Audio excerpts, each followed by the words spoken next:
9 o'clock, please join us for pledge allegiance. I pledge Allegiance to the flag of the United States of America, and to the republic which stands one nation under God, indivisible, with liberty and justice for all.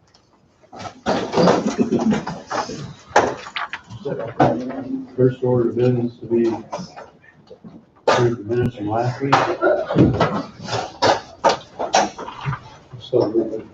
Don has moved. All second. Tim has seconded. Any discussion? All in favor say aye. Aye. Motion passes 5-0. Nothing is consent agenda, miscellaneous motions. Move on the recommendation of Ed Schaubmeyer, IT Director, to waive the purchasing policy as competitive bidding for good cause, said cause being State of Kansas contract number KS 10932 AC, and to approve the purchase of one 24x7x365 support and monitoring VMware product support subscription from Eagle Software in the amount of $14,191.46. Funding to come from the purchase, or the purchase will come from 2021 technology training equipment line item. Could I ask, could you add general fund under that? General fund, technology training equipment line item. Okay. Thank you. As amended. As amended. Jesse has moved. All second. Tim has seconded. Any discussion? All in favor say aye. Aye. Motion passes 5-0. Next one will be moved to appoint Robert Skipper, Economic Development Director, fill the term of Rhonda Truehutt as member of Coffee County Tourism and Visitors Board. Term expires 12/31/21. So moved.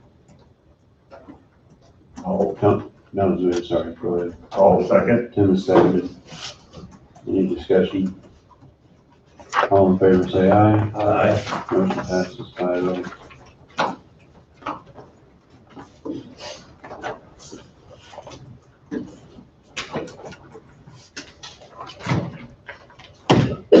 Well, that went quick. Thanks to all the visitors who come here. As you all know, this is Donna Berlin's last commissioner meeting.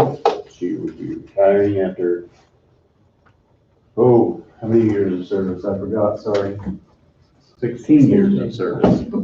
So with that, I set aside 15-20 minutes so you could all congratulate her and send her on her way to Florida or wherever she wants up there.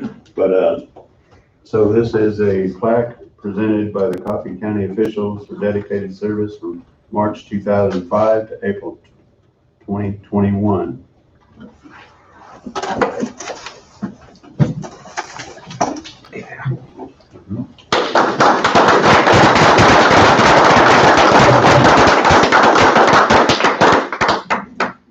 Then we have I made up one more for 16 years of employment, 6,000 hours, over 6,000 hours, hundreds of problems to solve, countless projects, lots of meetings, unforgettable friendships, everlasting memories, one happy retiree. The best is yet to come. Retired April 30th, 2021. Dawn Berlin. Thank you.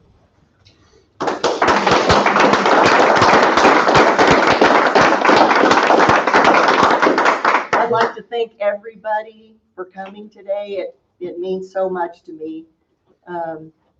I've worked with many great county commissioners over the years and current county commissioners too. And I'd like to thank all of the county employees, the taxpayers, everyone that I've worked with during my 16 plus years. It's been a great experience. And I'm looking forward to retirement, spending time with my husband, traveling, and getting to spend more time with my family. I'm really looking forward to it. So thank you, everyone.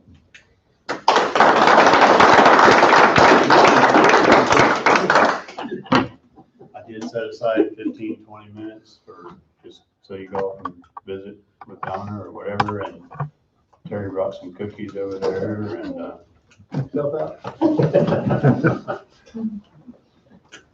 anybody else have anything else that you should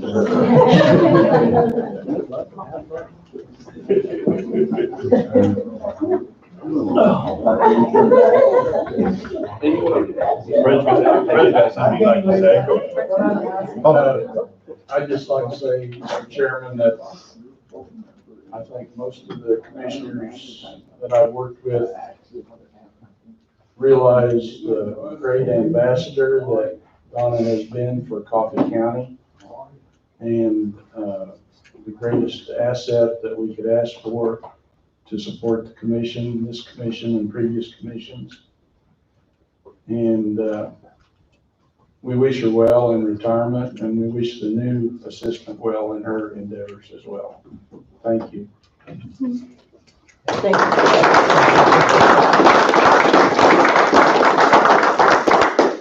I guess with that being said, I probably ought to introduce Donna's replacement, Andrea Berryman, for those of you who don't know, so.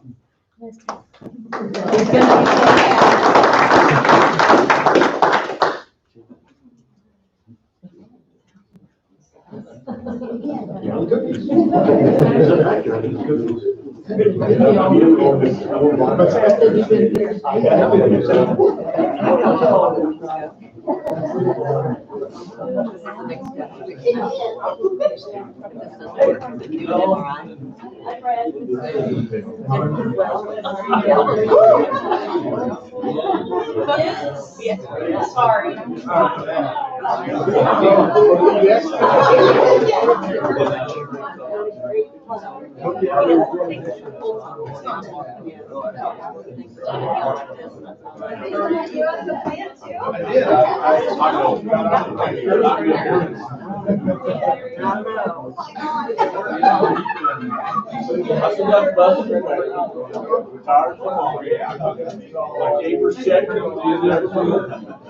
I like that.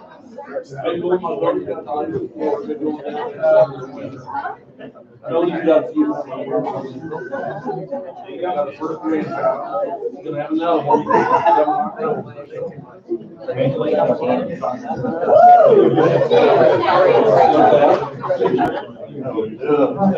Yeah, Dave. Everybody else will do it. Oh, yeah,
Slowly but surely. Oh, yeah. It's been a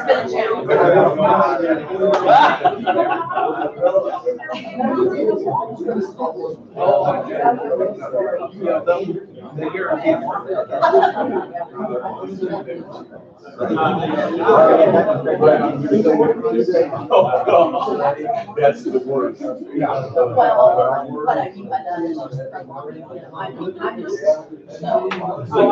Back there. What about the kindergarten?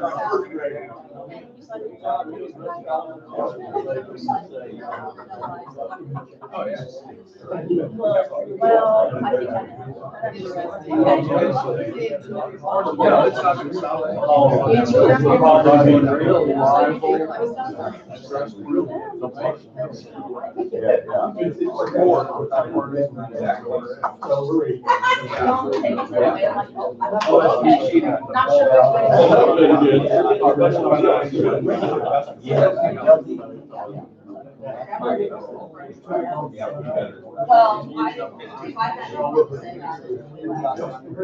you wouldn't be what? You would be okay. Okay, bye. Hi.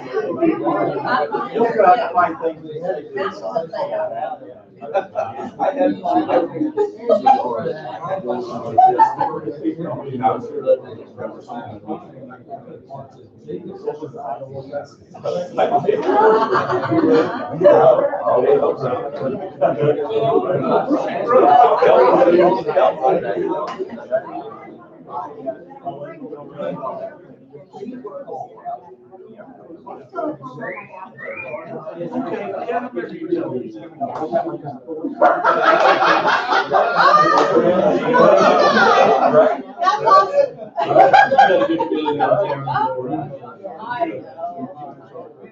I feel a lot of pressure.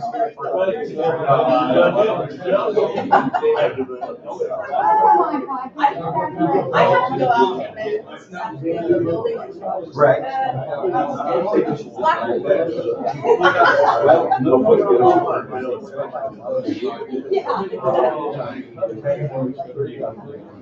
Terry, good, how are you? Good, congratulations on all this. Enjoy.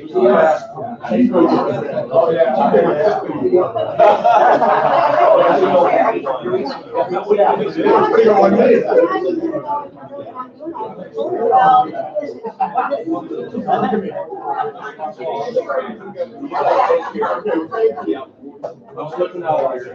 thanks so much for coming.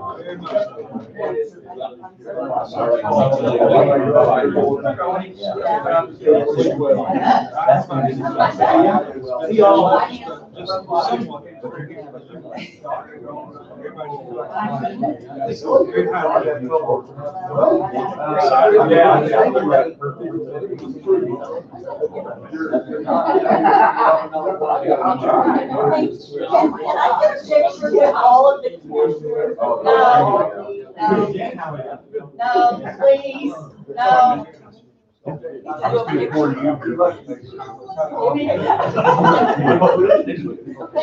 Oh, that's what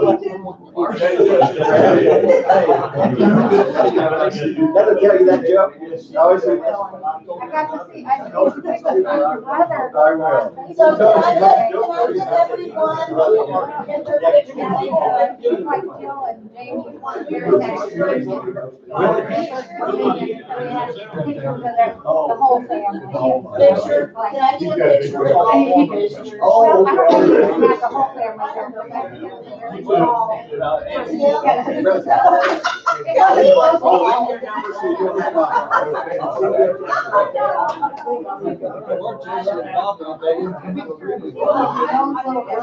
Going up with your crack. That's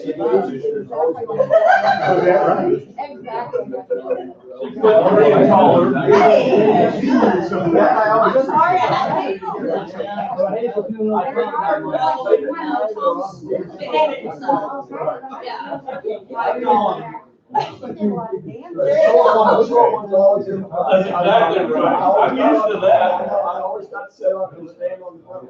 From grade school on. You probably didn't recall showing your run.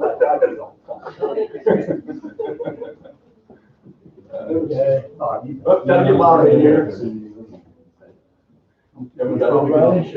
Bob gets in the back because he's tall. Stand up. Okay. There you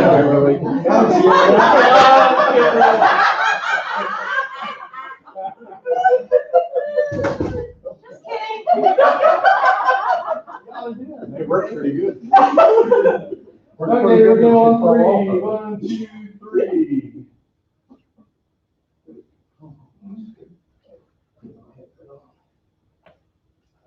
Okay, here we go on 3 again. 1, 2, 3.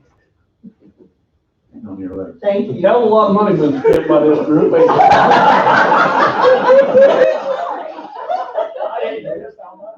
my God. I know. Wow. And the thing, most of us are. Yeah. Oh, yeah. Oh, yeah. And what a great group. Lots of memories. Especially Greg Raleigh, I mean.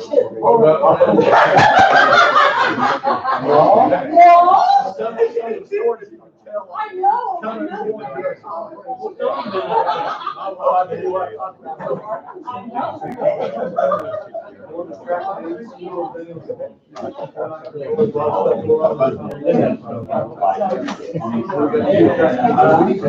I've got to work first. Yeah.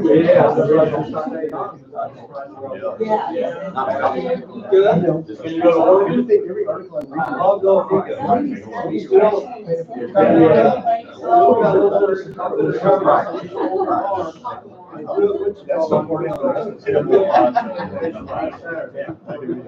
Well, thank you. Yes. Thanks for stepping up. That's right.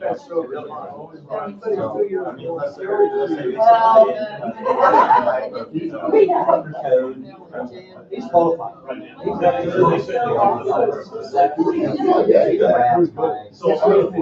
If you show Well, I think that you need is Wayne. Hello?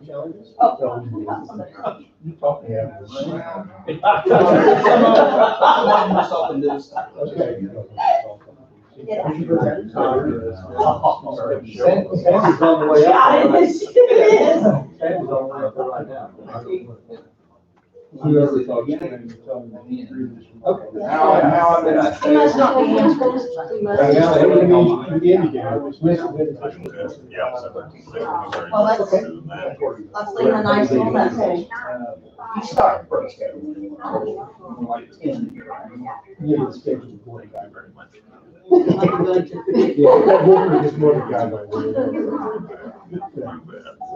Hey, Arlen, this is Donna Berlin. We're missing you here today, and all of the old groups here, all the county commissioners that I've worked with over the past several years. So everybody's here to say hi to you and hope you get well soon. Hello? Hey, Arlen. Hey, Arlen. Yeah, this is Tim. Well, come on. You just had to tell us who it was, right? Okay. Well, yeah, brother, Arlen, this is Don. Wish you the very best, and we'll see you. Good. Arlen, we really miss you and hope you're well. If you need anything, we've got a plethora of people here that support you and would be willing to run up to you. So just let us know. Thank you. Bye.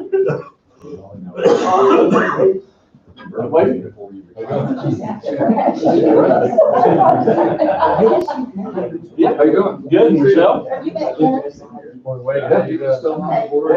Yeah. Good to see you again. Good to see you. Hi, Wade. How are you? Good to see you. Good to see you. How you doing? Well,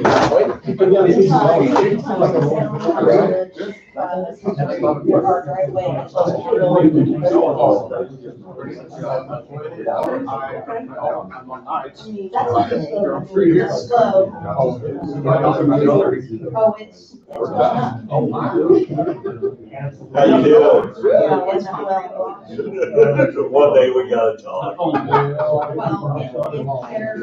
Summer phones, summer chat. well, they're, yeah, that's what I mean. So, Tom, I might shoot up. We're gonna talk. Actually, they're, You're right. Absolutely right. I think you should enjoy. Nice talking to you.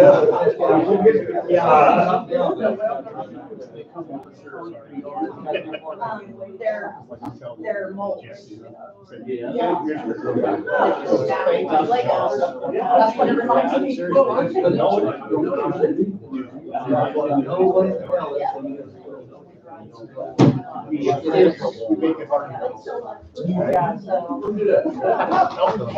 Thank you. Okay.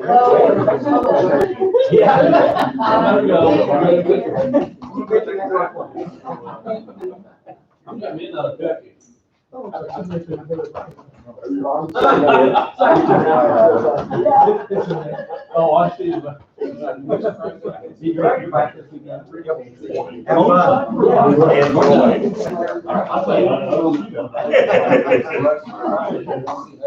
the invite and the time. How are you? Take care, you guys. Thanks for coming, nice to see you. Hang in there, kid. Good job.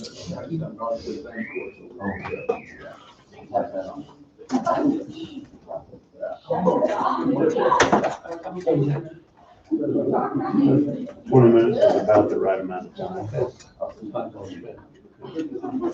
I figured it easier to do it that way than trying to figure out when the meeting will be.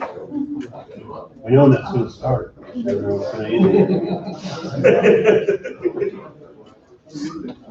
Sure. Get Wayne back in here. He's there. Whenever you're ready, Wayne. Yes, sir. Wait, this for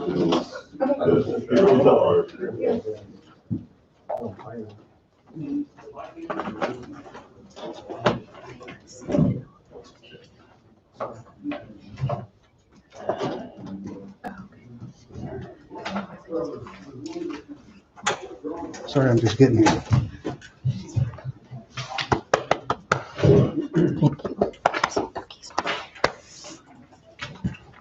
Okay, let me start on a few things. Good morning. Good morning. Very exciting. So, no road permits, 2 zoning permits. we have the landfill totals for spring cleanup, here in April, in your report. Now, so normally we get you basically a cost or a comparison of tonnage for what we had done last year. But just to, remind ourselves that last year in April, we had actually done the whole month for free cleanup because of the COVID. So we didn't really have numbers there, but we did have numbers in 2019. So to give you an idea, solid waste in 2019 was 152.5, construction was 62.8, metal was 13.1, tree limbs was 3.03, and 4 appliances. So little variation. Yeah. But then I have, there's basically 2 CP2s for summer help. And over here.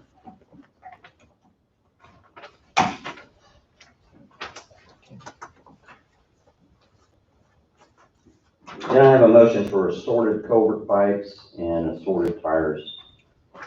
So. I have a few other things to talk about, but if you wanted to do the motions, you can do those.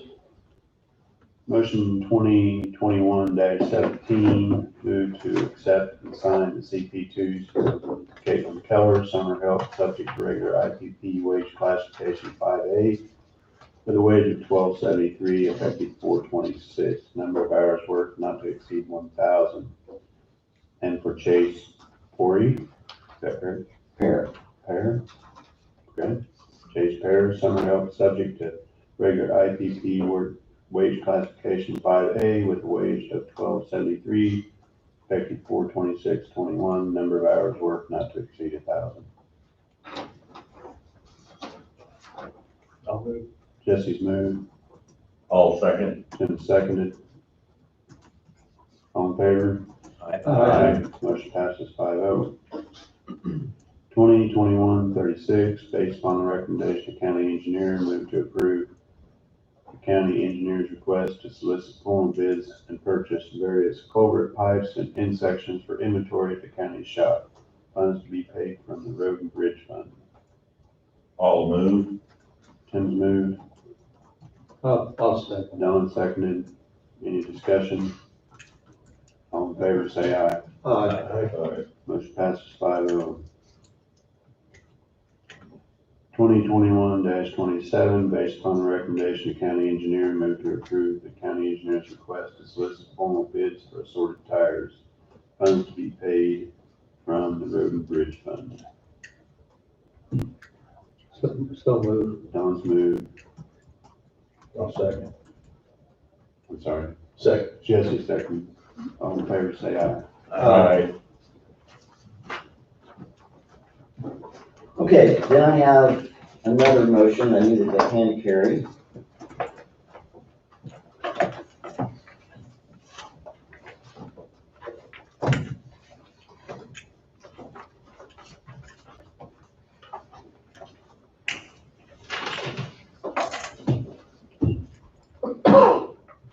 This one's gonna be, I'm gonna hand this out here in just a moment to give you a chance to take a look at it.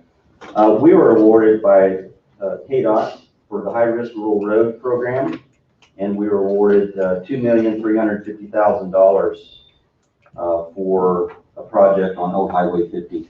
Awesome. Yes. So that's the packet. It's not the complete application. I think I may have sent out the complete application before, but that's the packet that they're needing. And you'll find on the last page, actually a signature page. So the motion that I'll have before would be to do the signature page. And just for some discussion purposes, the project cost estimate right now at this time is $3,098,000. They're willing to put towards that $2,350,000 towards the project. And,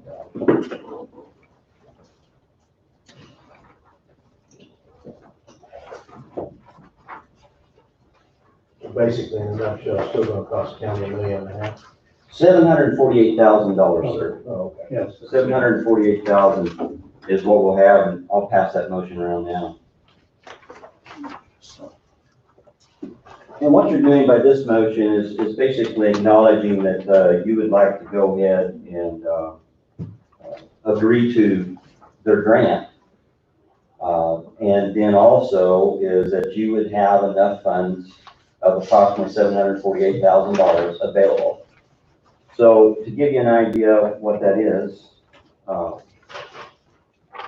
we had transferred, Angie had worked with me here last year, and so at the end of the year, you transferred $464,441.70 out of the asphalt fund that was remainder last year into the special highway. So you have 464,000.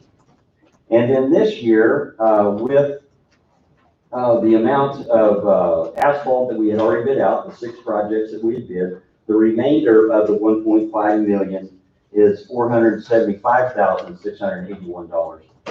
So we have funds available right now of $940,000 is funds available. So without having to take out any more from special highway, those funds are already available for this project.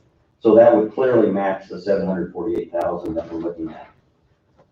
The application itself, it ranked 3rd in need for high-risk rural roads for all the applications that the state had received. And so that's basically the engineering standard is, once again, you got a narrow road. We have high traffic volume, truck traffic volume. It needs to be upgraded. And they saw that. The next grant available they had made was $1 million, and that was to Leavenworth County. But we received 2.3, so 2.35. So is that gonna fall back on state? I think you're gonna have to, is the state gonna be involved in the building of the road, like state inspectors and stuff like that? There will Where be, it's still a county road, but there's gonna be state inspectors because there's state funding. that's correct. Since federal funds, federal dollars basically is given to the state to use, then the state's going to require actually construction plans, construction inspection, LPA inspection. It will not be done by the county. It will be done by a contractor. So it's gonna basically fall under the state's road building requirements. Yes, as you'd see on a typical state project. We're going from county line to county line. Now, this is only from 75 Highway to Fauna Road, Lebo. Okay.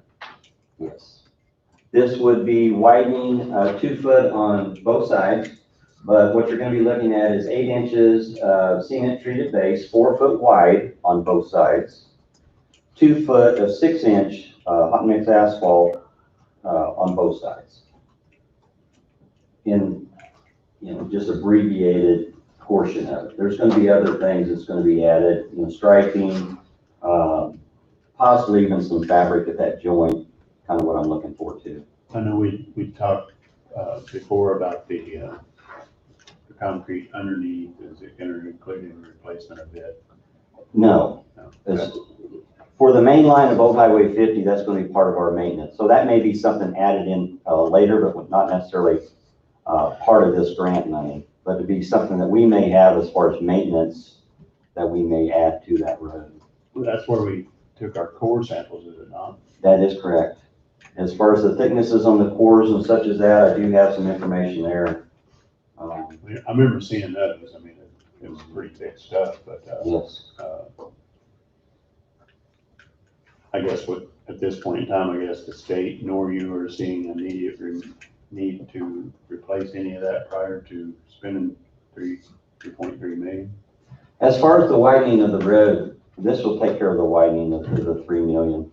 As far as the joints themselves, they continue to degrade, as we know. Are they at that point where we need to take them out? And I think we've had some of that discussion where you'd actually take out, say, 10 foot, 15 foot of the joint and then redo it.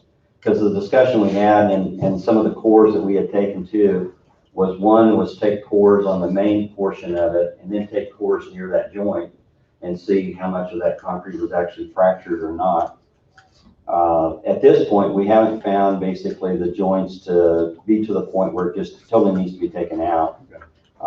You still find a smooth ride for the most part. What you're gonna find is when you get to that point where you're getting potholes that are developing at each one of those joints that are just getting as bad as maybe some of the state highways that we're seeing right now, some of the concrete that's failing. And they're doing, actually, you can see the maintenance up there by Ottawa, is they're putting hot mix asphalt over the top of that concrete. When we get to that point, then that's gonna be the point in which you actually start taking out those joints. But won't that mess up the shoulder that we just spent $3 million on? Not necessarily, because what you'll be doing is you'll be sawing out the bad portion of it, but you won't be messing with the shoulder. Okay, so you'll stay inside the shoulder, Yes, you won't you will. dig it. Because you're still always gonna have that joint. Anytime you add something to it, you're still always gonna have that joint, so that joint will still be there. So you can do all this and leave the shoulder work alone? Yes. And you'll find that too. When they take out sections of pavement, they'd only take out, say, one lane, they leave the other lane as they're doing that type of work. So it can be done.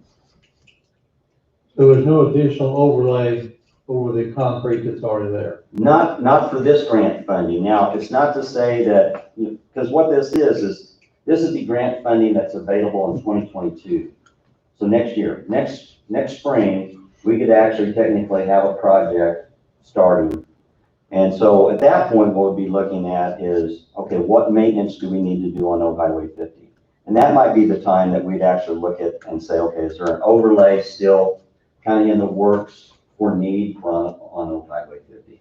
And that could be part of our asphalt program for 2022 as well, just as an overlay. So. No, spreading that out 4 feet on each end, just thinking about the total cost of a little over 3 million, although 75% of it's grant money. That seems like a lot of money to get that job done outside that 20 feet. It's, I don't believe it's over. What we have is we also had a safety audit. This was the $5,000 that we spent about 4 or 5 years ago that we had done a safety audit of. And part of the high-risk rural road application required that safety audit to be in place. So that safety audit also confirmed basically the estimate for what we're proposing. So we're in line with the safety audit. That 7.02 miles is in line as far as what our expected cost would be. Did I understand you right, Wayne, that 4 foot outside, that's some type of a concrete mix? Are they gonna remove and haul that material off and then bring brand new material in for that 4 foot? It'd be either hauled off or actually spread over on the shoulder.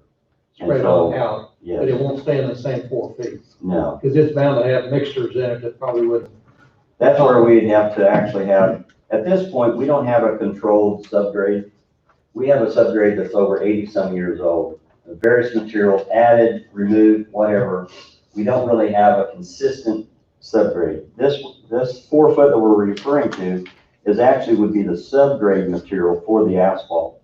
And so then you can maintain basically and control through inspection that 4 foot subgrade to be a consistent compaction and density. And so that's what we're trying to achieve. That's going to handle for the most part the truck traffic, but you're always going to have, whenever you join two materials that are not the same kind, you're always going to have a joint that's going to basically show up. Now, how's it, that fact is, can it support the load? And that's what you're doing with the cement treated base and the 6 inches of asphalt. So that's the design. Can they pin that joint? No, because it's not concrete. Only concrete can be. You'd concrete to concrete would be the rebar that you would actually pin a joint to.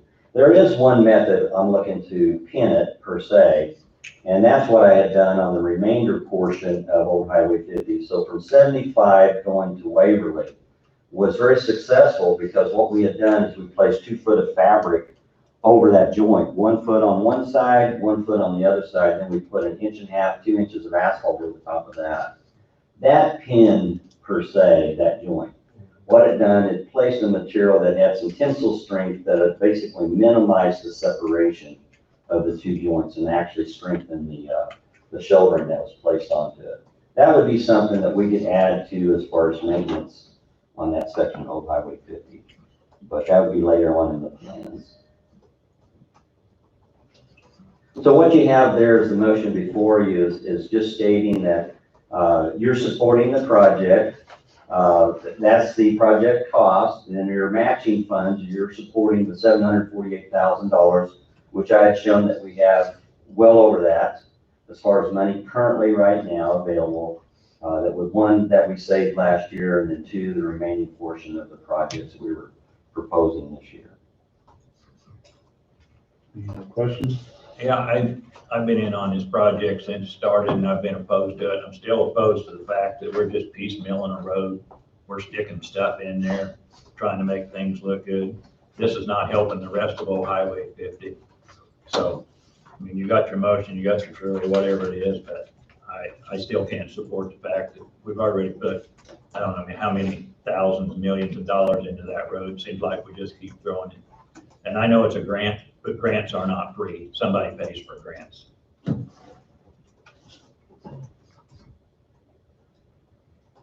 Anybody else?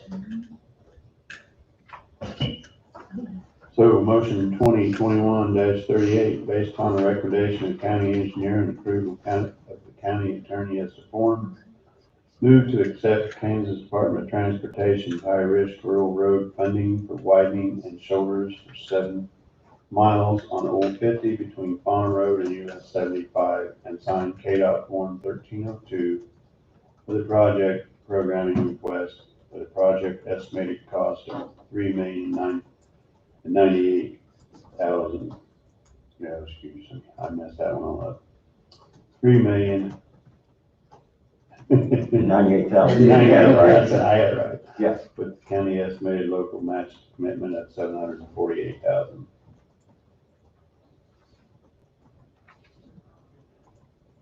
Personally, I guess I probably should have said this before, but failures on that road to be due to the design. I think the design of this is far better than what previous were, and that failure is not as, I don't think failure is, I'm probably gonna word it wrong. We're not as at risk of failure as we were previously, I guess what I'm trying to say. So I think the design of the project is well thought out, and I think widening that road to get kids back and forth from school to school, if that's the way the schools are gonna remain and do so, is very important. So I will move to this. No second. Jesse seconded. Any further discussion? All in favor, say aye. Aye. All opposed? Aye. Motion passes 4-1. Okay. And then on that, what I have is, if I could get it, the signatures from all the commissioners, and then I'll send that up to KDOT.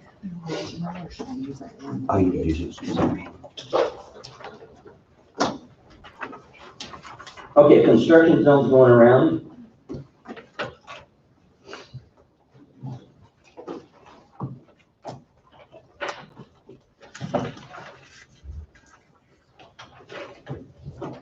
And then I have just a few talking points. One is just to give you information on, we had done phone quotes for some bush hog parts, blades, drive lines, gearbox,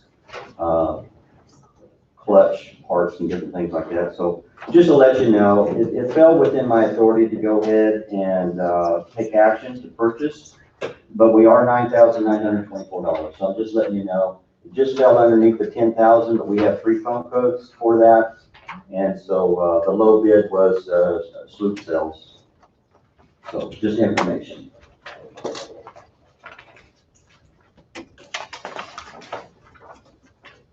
So that's the next one is table organization chart. What I have here, this is something a couple weeks back, maybe even a month as long. I'm not asking for any action, but since we do now have the new wage chart and such as that with the new titles, that Angie's putting in, that this new chart actually reflects that and the changes that we had to it as well. So that was one of the things. What you're gonna find is you'll find the draft, which is the proposed, and then you'll also find the original in here as well. Once again, I'm not asking to take any action. I'm looking probably here in May. You know, let the wage thing go through, and then come back and let you know about the table organization. Now, once again, what it has is just really just two changes. One is the assistant road supervisor is directly in charge of 2 work groups. And then we also have a specially heavy equipment operator placed in the tradesman group. And you'll see those changes reflected from the old and the new. And so.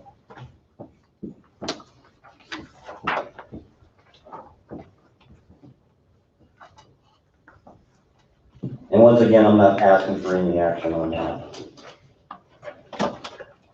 Just discussion later. We are having the community planning. This is once again by our consultant, Cook Flat. There's a meeting tonight down in Leroy from 4 to 6. There's a meeting also in Waverly on the 27th, and that's 5:30 to 7:30. And so just to let you know, and I believe the last meeting in Gridley is the first part of May. I'll get you that information, but. Other than that, mine would be if you have any questions on construction zone, that's our planned activities. We should be setting the tops, weather contingent because of the wind. Actually, the crane will be setting the tops, and we're leaving it up to the crane operator to set them or not due to the wind. But we should be setting those tops out there on Matthias Lake. We're also doing our crack filling, getting ready for our asphalt program. We should be ordering our cold mixer pretty soon to start doing patching, getting ready for our asphalt program. And then we have sign maintenance. Hauling rock, some of it is rock that we had basically part of our 21 construction projects. And our gravel road enhancement has been some of it, and then also some of it's been just some pothole patching, spot patching on some of our gravel roads. So that's construction done. And that concludes my report, unless you have any questions. Are you gonna be at Leroy tonight? Yes, sir. One says draft and the other one's original on the same page. You had it to your left. Thank you.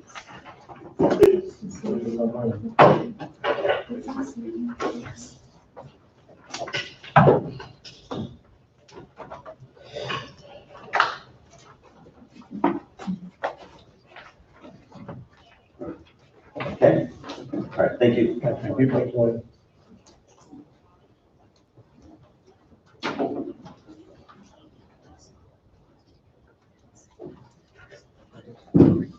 Well, we're pretty much on schedule, so time for a break.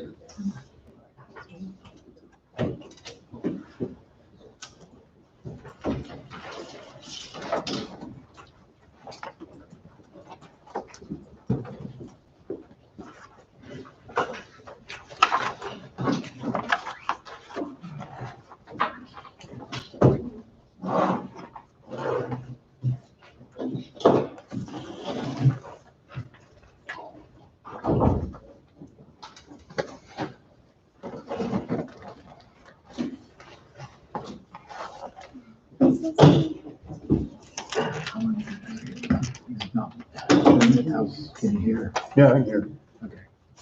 Is that better, Don? Can you hear better? Well, everybody spoke so far. They speak very loud. Now, I didn't hear a thing Angie said, but she didn't have her mic on. She wasn't 3 foot from. Yeah. So to answer that, I think so, but Wayne always comes across pretty clear. Okay. But I didn't hear nothing on that.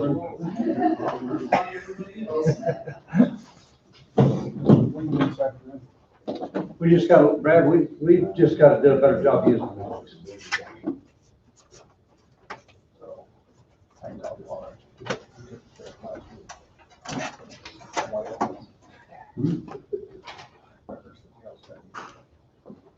You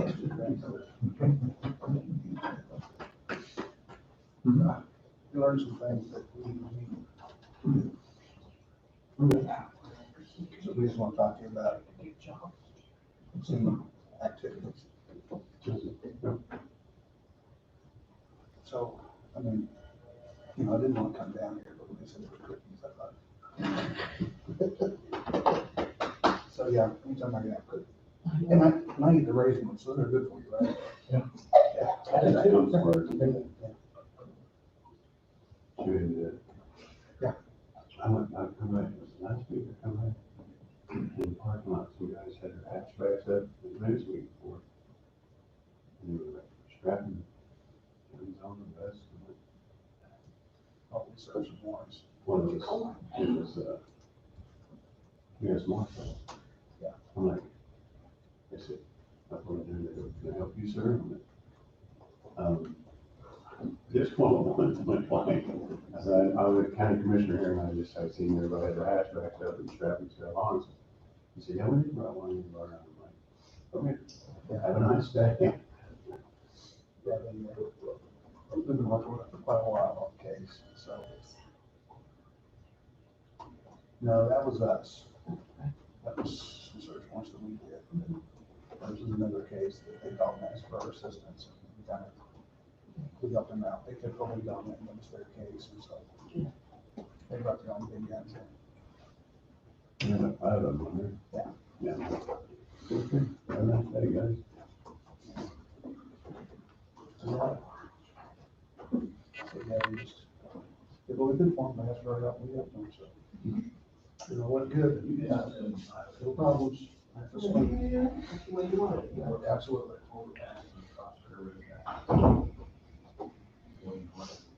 Haven't done it, so. Pardon me? Yeah. Oh, yeah.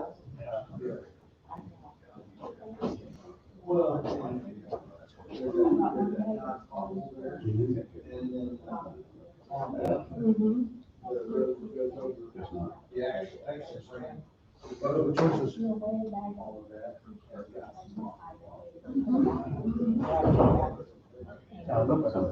Yeah, sometimes. This is.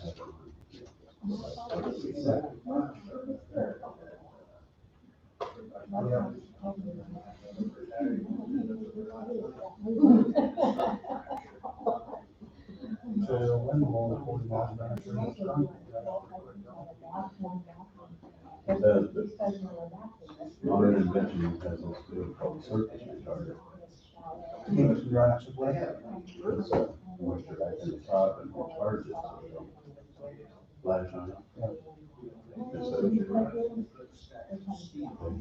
companies must carry a 5 gallon bucket of surface retarder. Let a big pump up sprayer. Windy day or heat day, I suggest time to cool the concrete that day when out there. So it's pouring like that at 6:30 in the morning. That's a good day to cool concrete.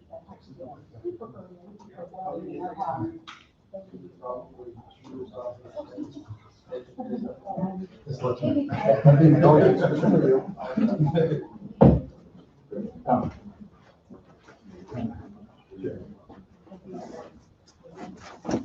Copy can you read? Good copy.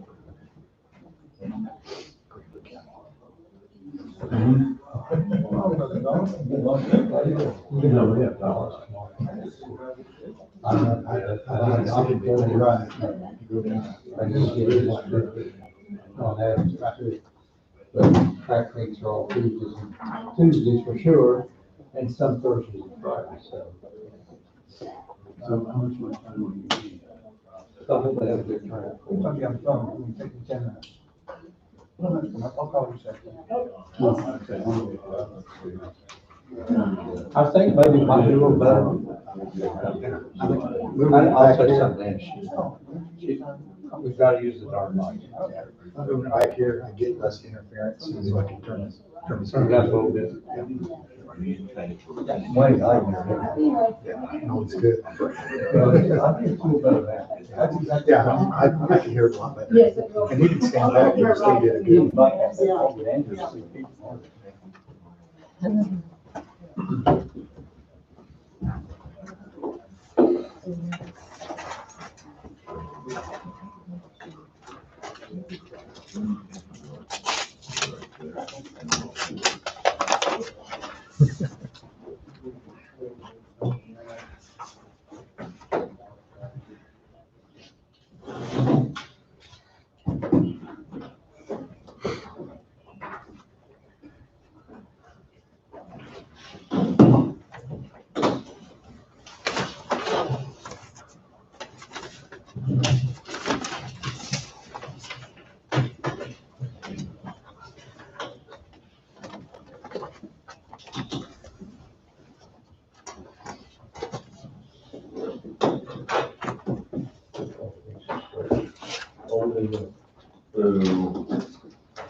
Here's the new one.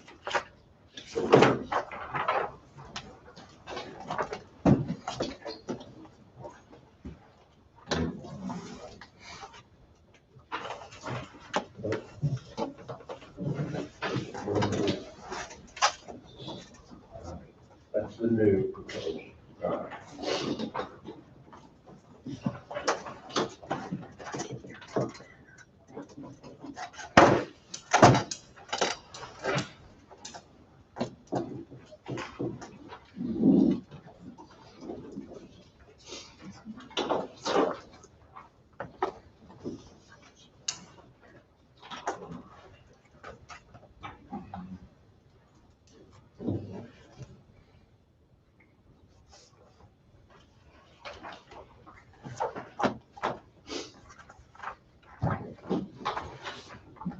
This is the new.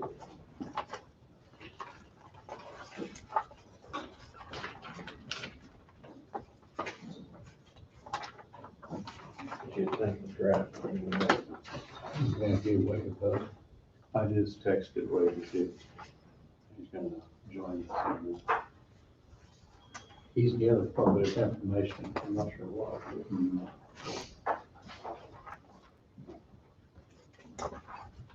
If anybody wants to start that conversation.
So next is department head salary discussion.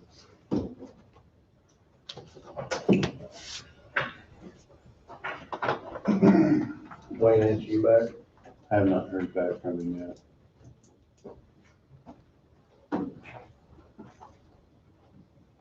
do have to apologize, that is the book I left in my other office.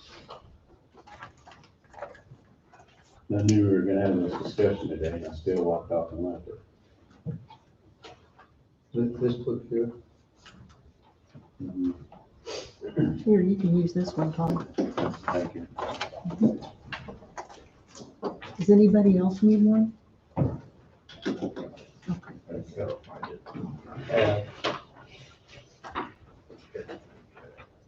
think you'll be reporting back for us. Not that Not the one. one I was thinking of. I have it now. Is it this one? I assume that's what it's going to be referring to. Or what the discussion will be. No, it's, I've got a different one, sorry. But we've been handed several. I apologize, it's all right.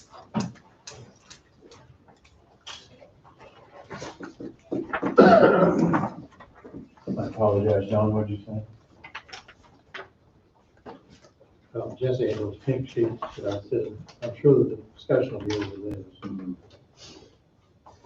I'm not sure, but I think there's more recent updates than the pink sheets. I'm not sure though. I know the way he's been doing some discovery, but I have. Yeah. Again, I think I may not have the right thing either. Pardon? I may not have the right thing either. I we've don't been know. handed several items, so. This is that original deal that the drafts presented to them.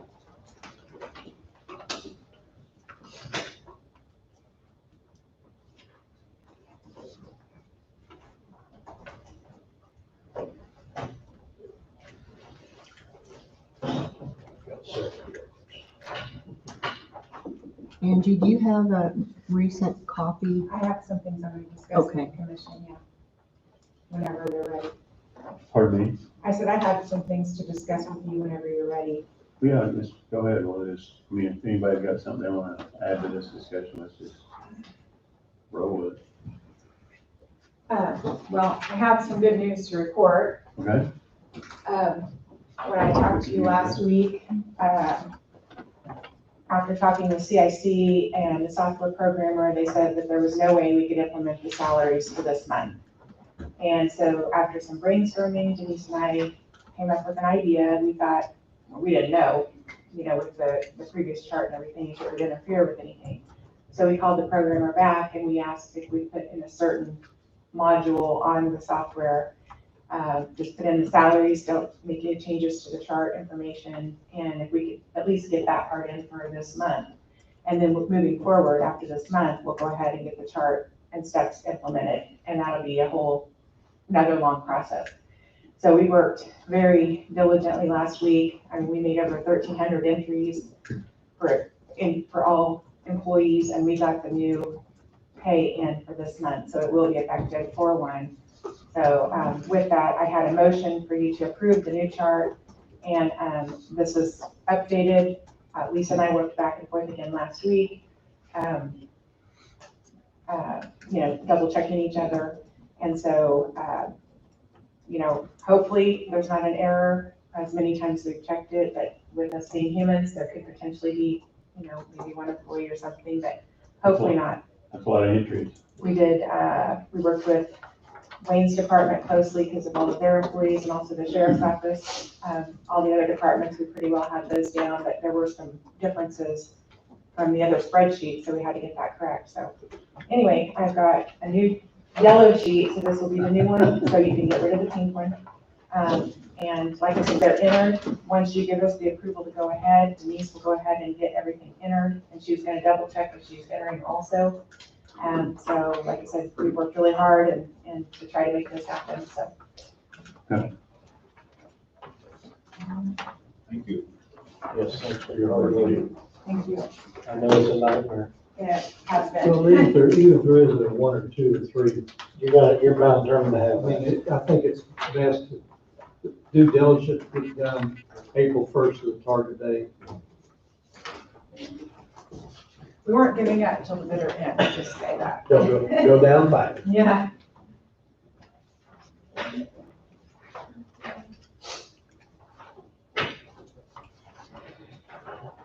Thank you. I gave you emotions, didn't I? Yes. Can you give us a I didn't brief? miss somebody. We've got to amend the last chart, don't we? Well, this should take care of it. Okay. This should, you approve the Pink one? one pink one that doesn't have names on it, Mm-hmm. that is still the same, nothing's different on that, but the one that has the names on it is different, so, that's not changing. That's the right one. Doesn't have any names on it. Yeah, that's be your department.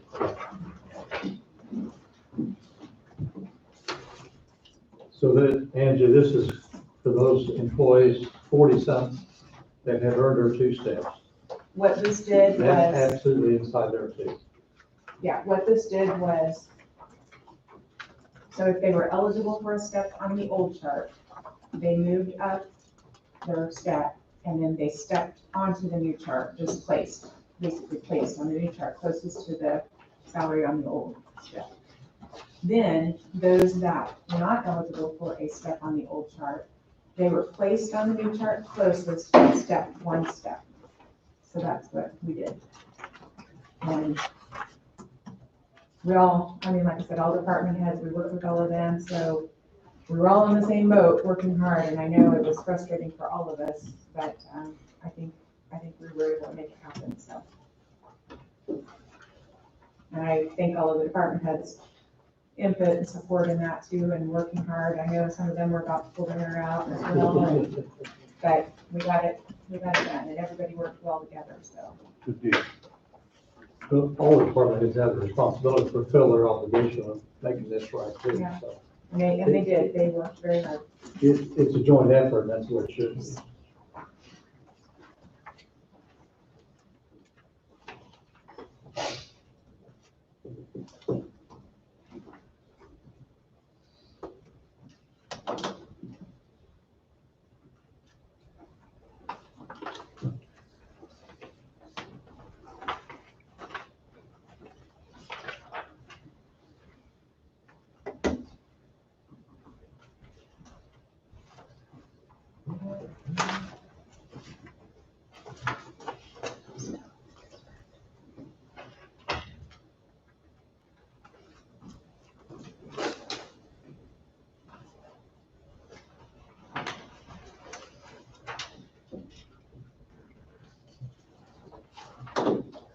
Good grief.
That 12% increase.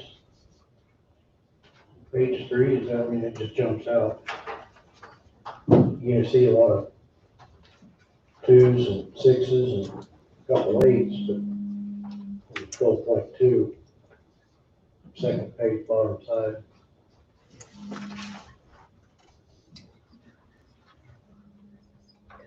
It's just a percentage that jumps out at, so I just want to make sure that it's pretty well been showing some of that over the last 2 or 3 we've looked at it. Yeah, I just looked at all the other ones, eight was the highest, and then there's a 12.2, so, I mean.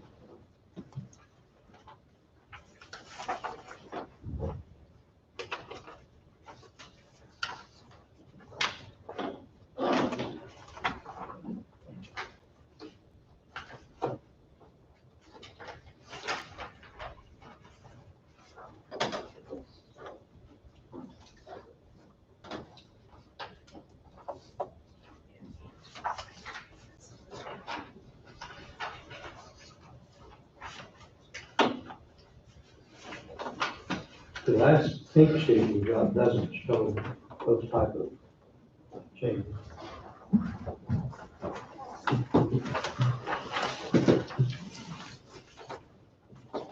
Well, no, it won't, because, on that last pink sheet, we didn't have the other steps. We didn't have the other 2 steps. Yeah. Okay. And now it's showing more information, so you can actually see what the Yeah. difference is gonna be. Okay.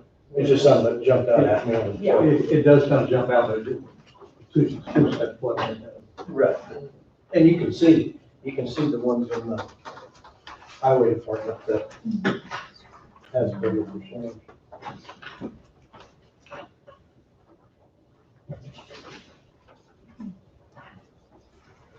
Do they have something?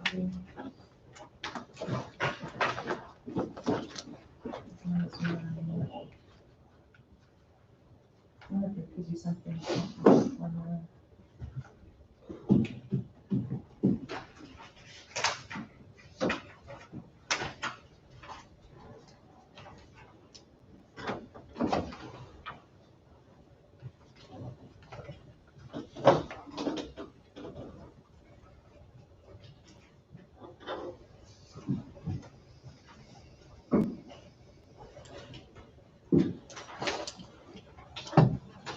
There could be something off on that formula, I'm not sure.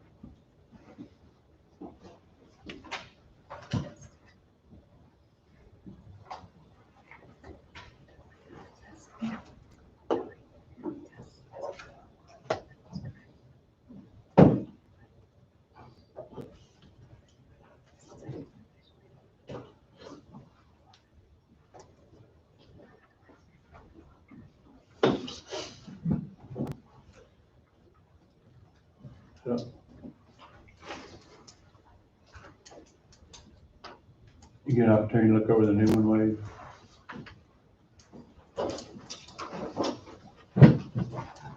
The yellow one? Yeah. Cursory review, is there something? Pardon me? A cursory review, Layman's terms. since I'm not the decision maker, I didn't look at it in Okay. great detail.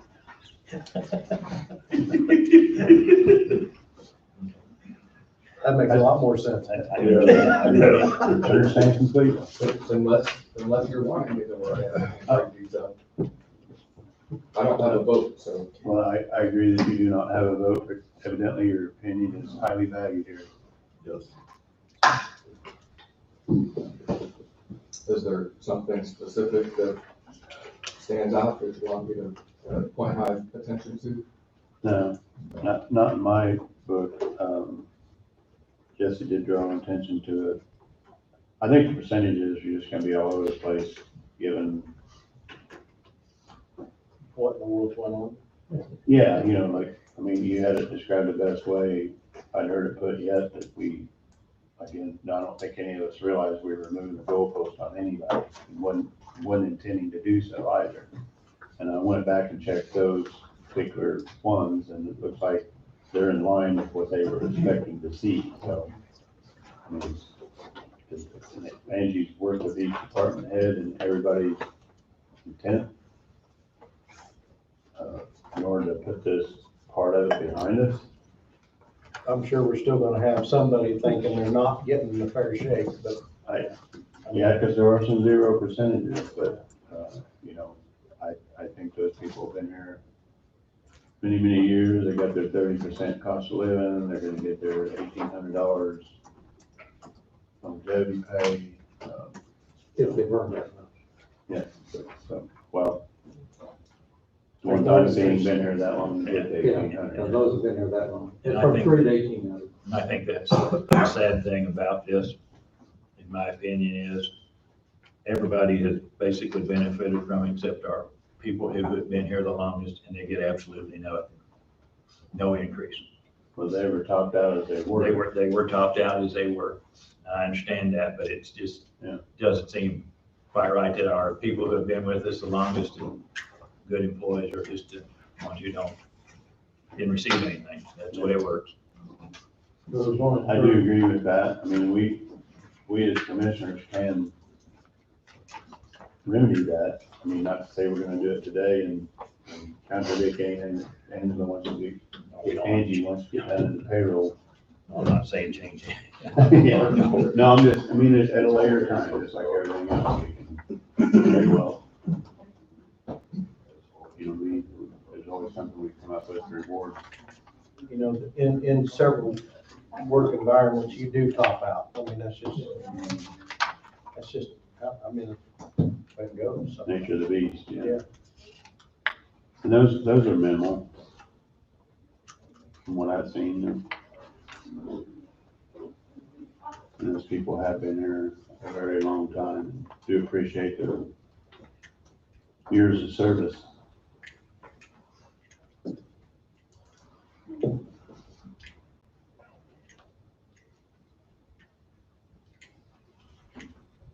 Anybody got anything else to wish to add?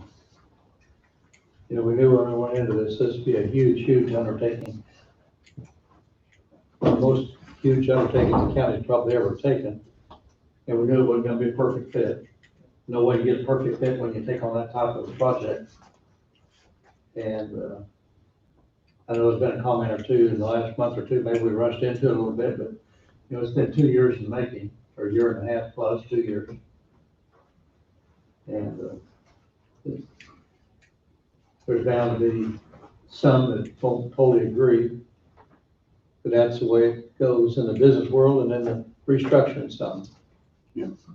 this is only the tip of the iceberg, this little yellow piece of paper here, Yes. of what's gotta be revamped Yeah. on the county level. And that people need to understand that if they thought this was a rough task to have to sit through and deal with, and they haven't seen a tip of the iceberg of what we're gonna have to go through and redo with the policy procedure and everything. I mean, it's mind blowing. And there's still more in the software system that has to be changed correctly for each individual as well. Just because we've got our new yellow sheet doesn't mean that everything's all done. And Yeah, it's not. hunky dory, just this little itty bitty thread is done. Well, hopefully done. It's one of the steps we can put behind us at least. Yes, yeah. As long as everybody's in agreement. And again, I'll just go back, you work with department heads one-on-one, so to speak, and everybody's content. Content is what I like to hear.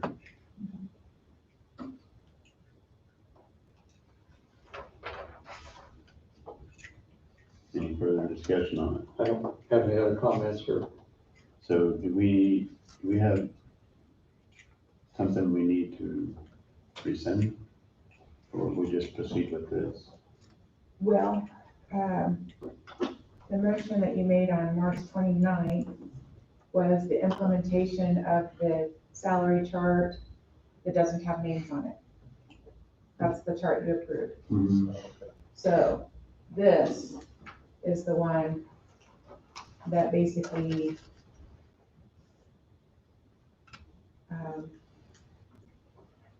confirms what everyone's going to make in this new salary changeover, kind of like, you know, we could still do the salary resolution if you want to, or just employee pay chart.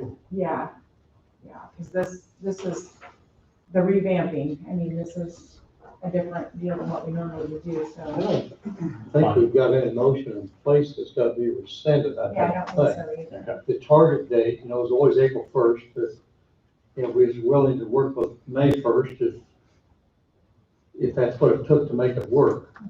But now April 1st is in play. So I'm not an attorney by any means, but I'm not sure there's anything that needs to be rescinded. Okay. Or what ways. Just making sure. I don't think anything needs to be rescinded, but what I would suggest is you put something in the minutes to memorialize this version that's dated 4/26, because somewhere down the road, there have been so many different versions along the way. There needs to be a paper trail to refer back to in case there's any questions, and that way it's in the minutes, it's reflected, and I guess historically, you've done a resolution adopting. That's salaries, yeah, approved salaries. So I think you need to do the same thing you've done historically, it's just a little different because we're moving into a new salary structure. But you chose, was that option 1 or option 2? Is that option 2? It was option two of option 2 is what we have. So that is what the last motion was, that you Correct. went with option 2 of option 2. So now this is the backside of that where you need to now implement that and memorialize this final version, which is the implementation of option 2 of option 2, unless I misunderstood.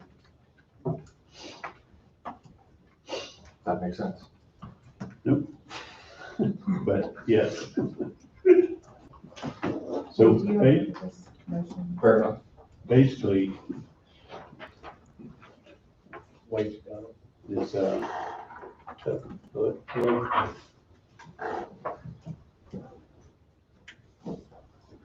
I'm just reading this, motion, maybe get that April 26th date included in it, you know what I mean? Create that paper trail that he's talking of. Maybe it's not a necessity. To include the date, Yeah, I didn't know. I would include the dates.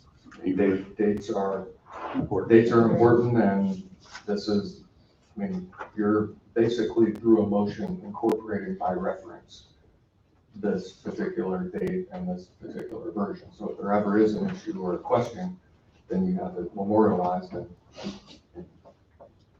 Can we say yellow sheet dated 4/26? you can say yellow sheet, but if it ends up in another version and it's not a yellow sheet, you might end up. Dates where the value's at. The date, It's a date. So this March 29th, implementation rules approved March 29th. that's the option 2 of option 2, I would assume. Correct. Guess I'm just trying to figure out how to word it to get that April 26th date in there too.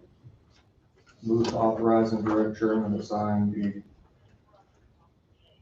Student spreadsheet dated, the McGrath final spreadsheet dated April 26, 2021, effective April 1st, 2021, which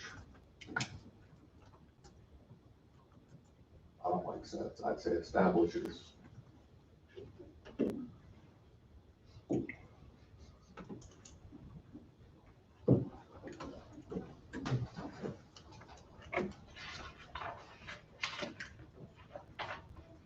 And then this is up for all hourly employees. Right? So Hourly and salary. hourly and salary employee paid. Not department heads and elected officials, just like under sheriff's one, for an example. oh, okay. Mark Hopkins, Uh, appraiser, appraiser's office one is I think it needs to state that, and then at the very end, it needs to say, this motion does not include elected officials, department heads, or contracted employees. Because you want there to be a clear separation, in my opinion. No, I agree. So you're gonna type that up? Yes. Or am I gonna scribble on it? It's okay. Type it up and have a read it back to them.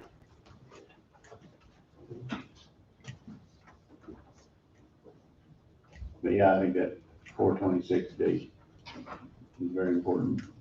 Okay, do you want me to read it? Yes, ma'am. Please.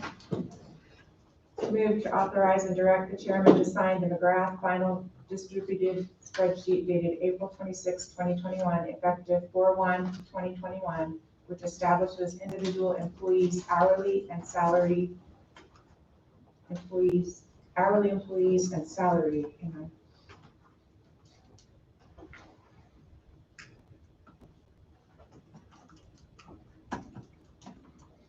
salaried employees.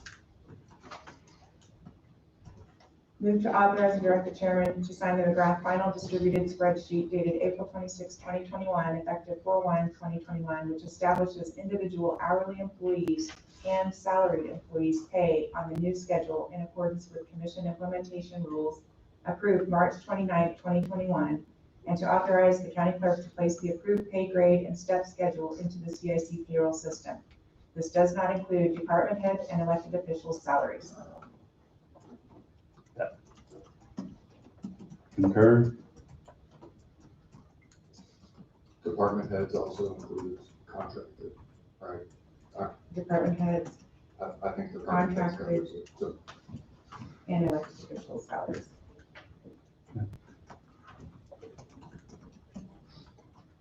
Everybody, any more discussion on this? Any motion? I'll make the motion. Second. I'll second. Go ahead. I second it. Okay. Any further discussion? All in favor, say aye. Aye. Motion passes 5-0.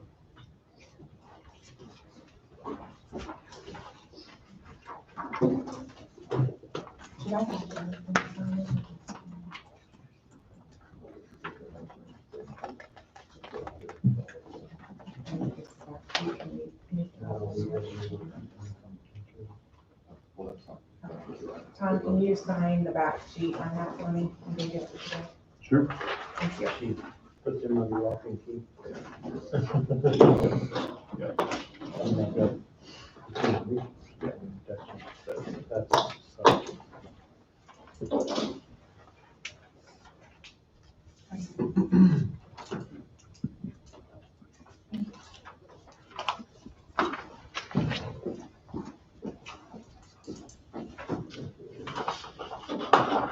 The only thing I did notice, Andrew, which yours in there? I'm on the sheriff's office, so Okay. I'm still in there as a dispatcher. Alright.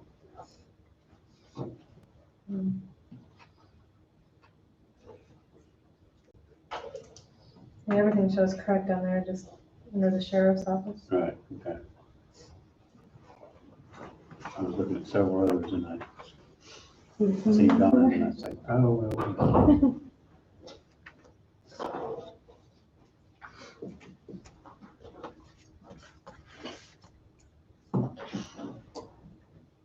Guess we have a discussion on department head salaries.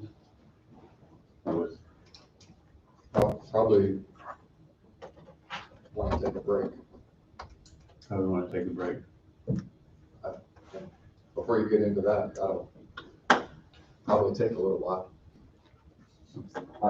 I do want to mention, at least while the schedule is being discussed, to maybe plant a seed. I know everybody fills out their timesheet and then the supervisors have to sign it and so forth.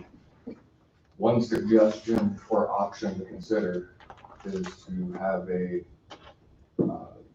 computer program where people sign in and then they fill it out that way.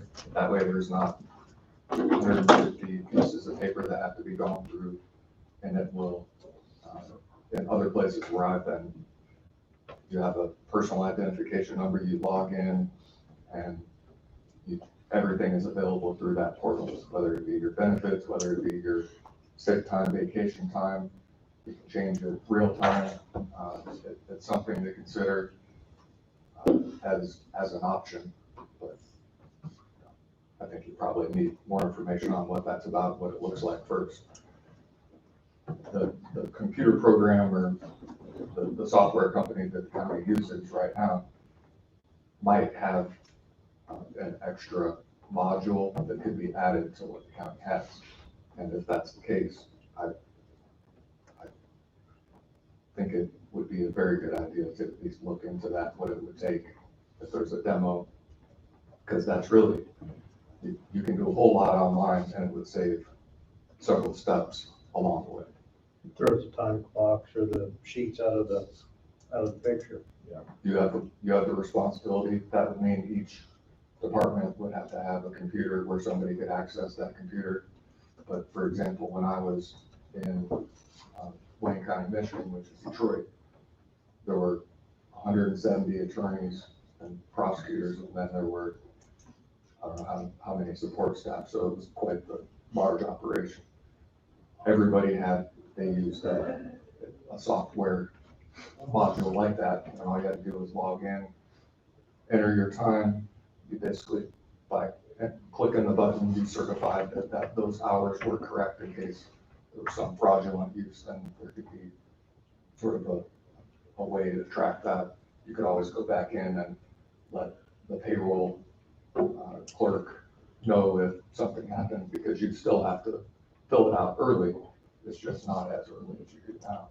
And then if there was an issue, you notify them, and then they can go back in and change those dates manually if needed. But you have a running total of all your time, what your benefits are. You can do the changes through that portal, whether if there's open enrollment for benefits, you can do everything that way. And I think for efficiency's sake, in the criminal side, we talk about judicial efficiency. I think it would lend to some county efficiency on the payroll side. Wouldn't it be better to do like an exacto time from the smartphones, Even, where you just clock in, and you clock in clock to in, it. clock out, or you log into it, and it's just you put a geofence around the property, and if you're within a half mile of it, you can clock in and clock out. We can't clock in until we get to the spot. That would save the paper. Are we gonna get everybody's smartphone? No, you do it on your You computer, can do it on. where you get in the office. When you get in the office, yeah, okay. that You makes can, sense. you can do it from your phone or your computer, whichever. You just gotta log in, username and password. Now you can lock the cell phones out. And my suggestion isn't for the time clock, mine is for just the payroll side of it, to log in and log out to do your time sheet. Either whenever it is, but I think whatever that software is, if CIC has it, you should at least look into it and see what it's about. That'd be mine. Some of them, it keeps track of a vacation, the time you got off. You can even put in there for vacation, and then have the supervisor approve it. The atmosphere we're in these days, we can't get enough documentation, in my opinion. As long as we can attain something that's fairly easy for the employees to get in. Documentation is so important in some regards. And it does sound like there's something out there that would probably not cost much and would provide that information. Is that something Angie needs to check into, I to think, see what is available? Or do we need to authorize it first? I think in all fairness, that CIC is the company that the contract, or that the county operates through for payroll, to go through and see what they have, since they would already have the data to add. Do I know what that looks like? Am I a computer programmer? Absolutely not. But at least I know there's modules. I know in my prior job I had, we used one internally. It was not CIC, but, and with all due respect to CIC, I'm not gonna name any other names until they have the opportunity to present something and see what the board thinks. I just know the averaging or whatever, Denise has got to do. She's averaging it out for Thursday, Friday for an employee, and he calls in sick, then she's already averaged it, and then she got to go back and correct it. They're touching it way too many times, and I think there's a simpler way to do this. But And it's also a manpower issue where if you don't have to spend time going back and retouching those documents and re-entering information in, it's on the employee. It's their responsibility to fill that information out. Is it a perfect system? Probably not, but at least real time, you can go in and check and see if it, through the portal. And I know some of the ones I've seen, you can log in from home to check your benefits. You can change your W-4 online. You can look at your benefit statement online. You can look at, and it has quite a few features that would be advantageous, I would think, to employees. But you also want to check with your employees and make sure that's something they'd be in support of. And I know once a month, the employees in the county attorney's office are trying to track me down so I can review and sign their timesheets. And it's not that big a deal, but sometimes that time passes if the department head's gone and then your timesheet's turned in late, then you're under the crunch. And the whole point and goal is people do want to get paid. They want to get paid timely and on time, and they want to make sure that it's right. This would be a way to maybe help bridge some of that gap. Just my opinion. I don't think it hurts to at least look into it.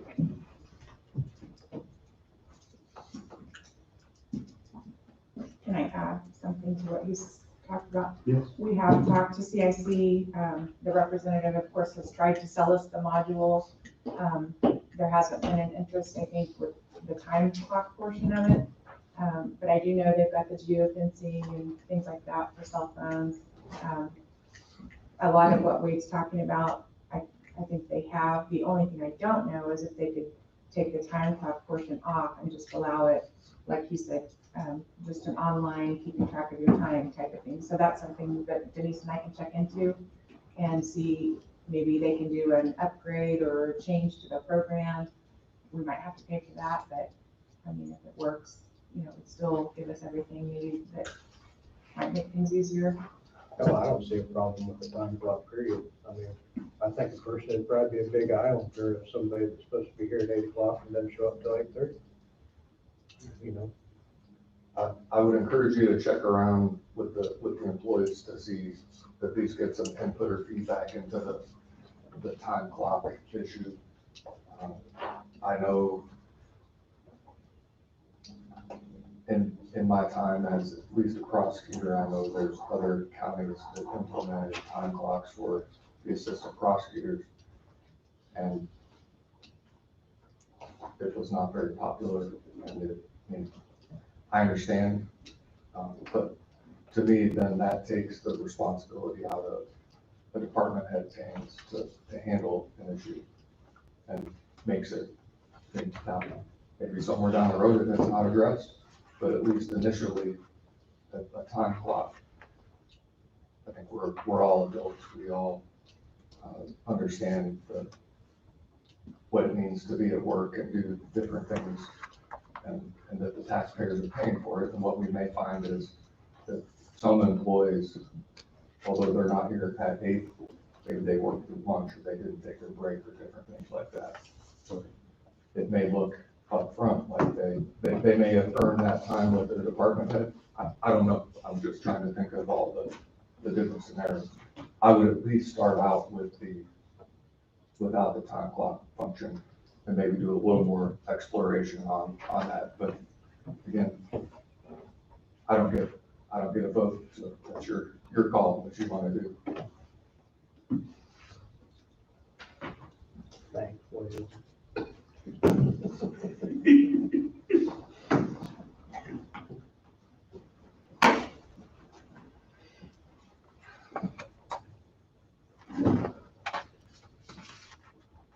guess for me, as far as the salary head discussion, maybe I'm forgetting something that we need to discuss. I thought everything was pretty much, other than maybe the benefits part of it, as far as leave and sick leave and vacation time. Are you taking a break or are you going right into it? We can take a break. And it's up to you. I don't think it's gonna be as fast as you think it is. Okay. I agree. Maybe we'll need to take a break later then. Not now, but later. Yeah. Well, I do know that Karen has a motion here, that's set up for 11:15. We'll probably be going through that, I assume. For a new hire, can I take care of it first? Just a suggestion, not. Well, that way we can move on with the, Yeah, no, we don't have to come back to that, it can be done and gone. Is that okay, Karen? I don't have any, you shouldn't have anything in your book, I've already taken care of the new hire. Well, I didn't So have that one anything does in my not get taken out? Oh. From last week? Okay, I just didn't get taken out from last week. Okay. Never mind. Let's proceed then. I thought it looked familiar, I was like, well, maybe I missed it.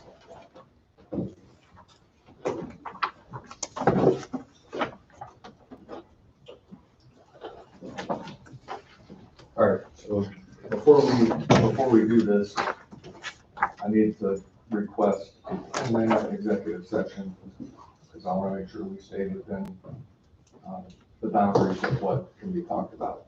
So request a motion for recess into executive session, consultation with the county counselor to discuss county policy, and it's sort of a hybrid, ongoing county litigation, brief discussion for matters deemed privileged under the attorney-client relationship exception to the Kansas Open Meetings Act, KSA 754319, B2, myself and the board.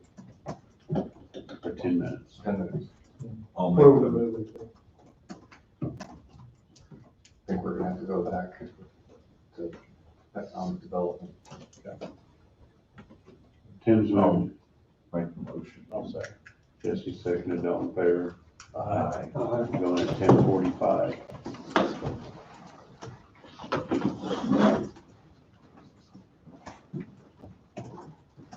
Is that 10 minutes long? Yes, ma'am.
How very he bakes wonderful cookies.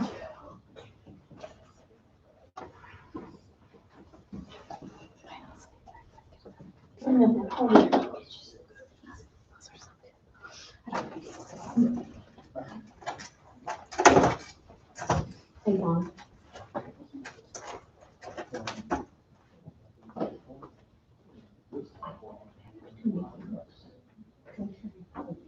He doesn't like that. He would take it.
I'm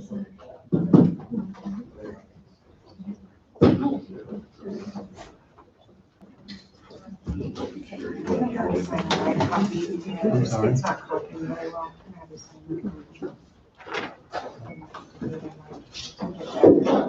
Another copy or Yeah. pick it up. It makes it pretty.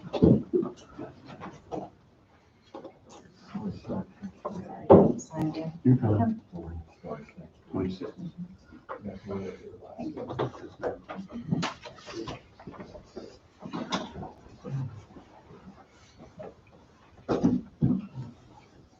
We're back.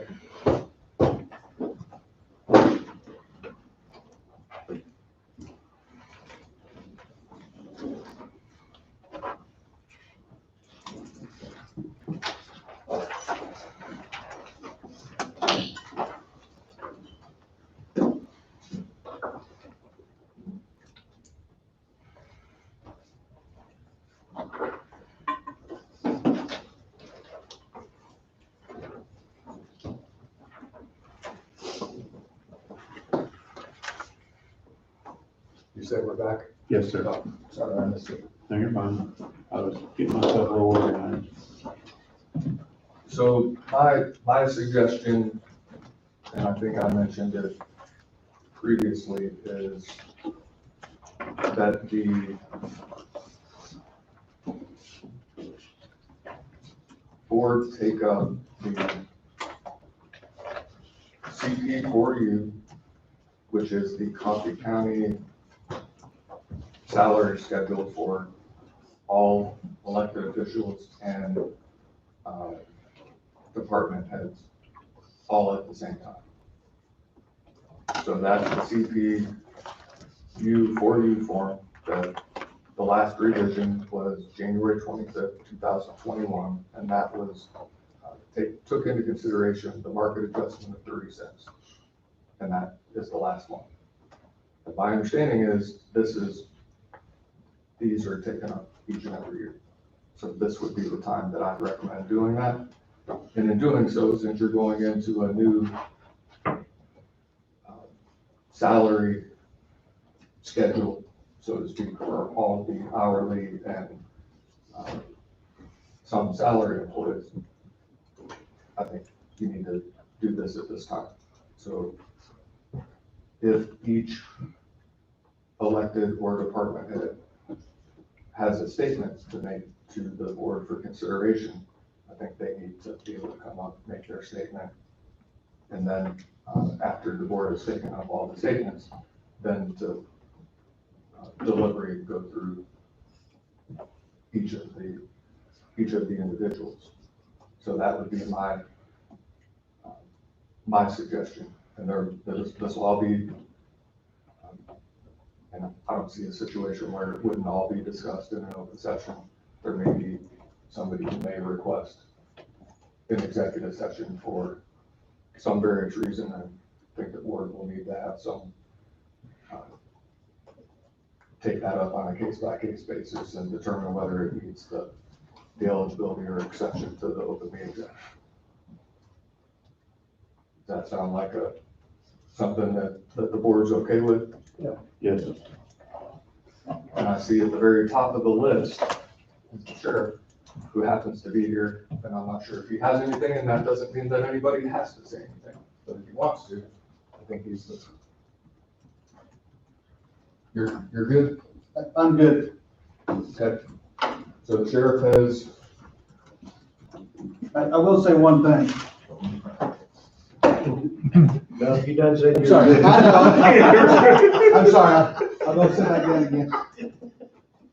I will say one thing over this entire process is if it wasn't for Angie and her staff and each department, believe me, my administrative assistants, I'd have blew my brains out during this time if it wasn't for them. So I just want to say that I want to applaud Angie and her staff and Wade and this commission for everything that you've done to get this going. And thank you very much. Thank you. so next is the IT director.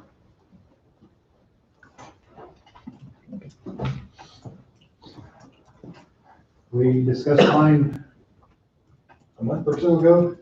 Okay, we hope we discuss it then. I have nothing else to add. Thank you. Thanks, Stu. Thanks, Craig.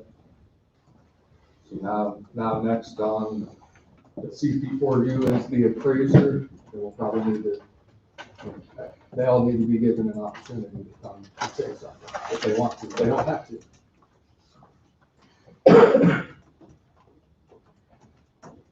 She was down here last week, wasn't she?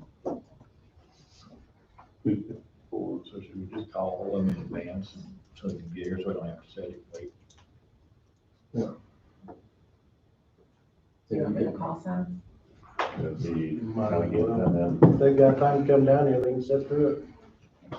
That way, they're seeing that we're dealing with it all at once.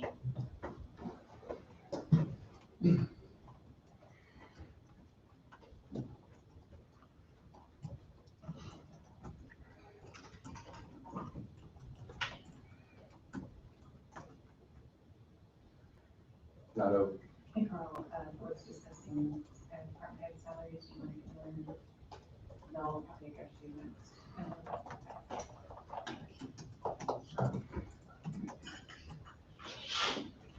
They don't make any time for all my employees or something. Inside the office, shop. Their own salary, then driving percentage. She said she didn't know. My wife. Yeah. works Well, I don't know anything. exactly time or something. Yes. And And it doesn't necessarily have to be in order either. no, There's Carl. there's Oh, Paul. Carl.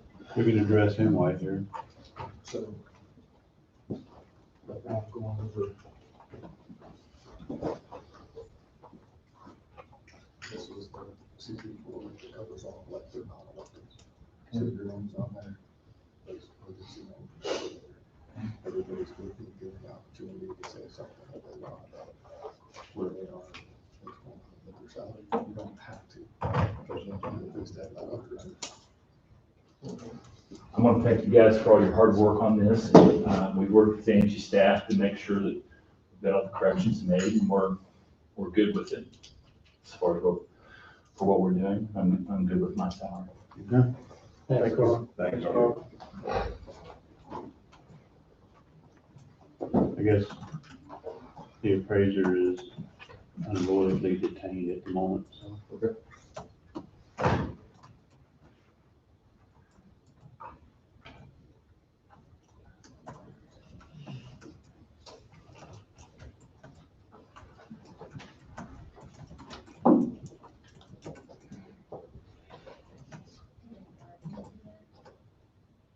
I want to get a hold of the clerk.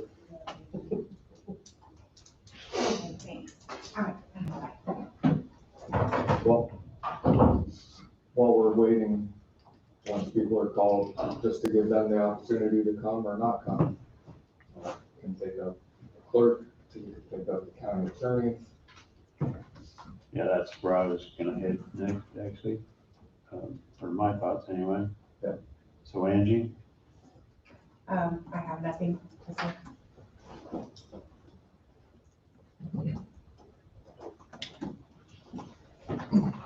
and Wade,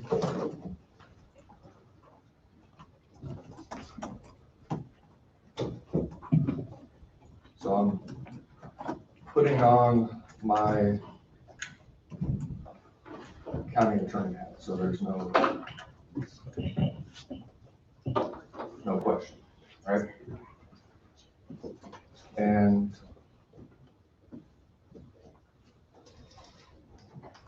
the current county attorney salary,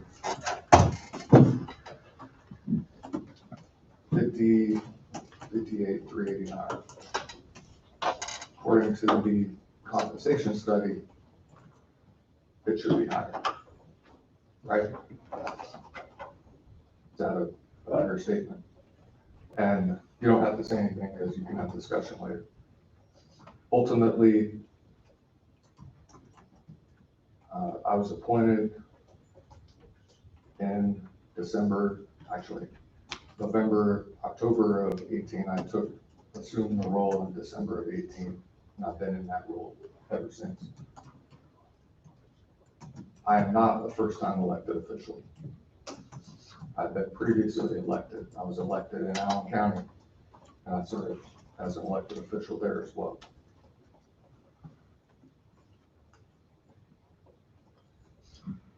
The recommendation, the recommendation in the salary study, when compared to the market, takes the county attorney position up to, at the median level, market median is 78.38.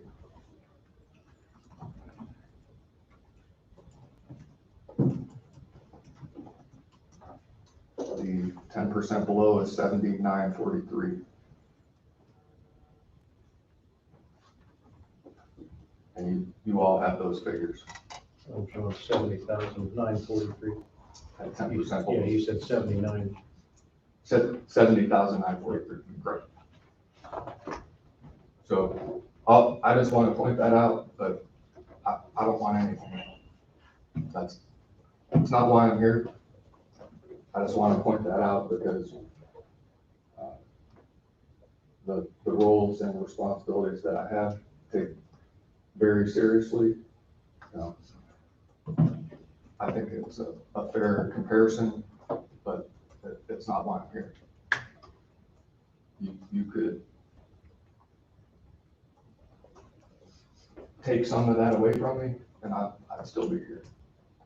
It's not what motivates me. So We appreciate that. I do want to people to know that you do a double role. But I mean, as far as counselor as well. sure,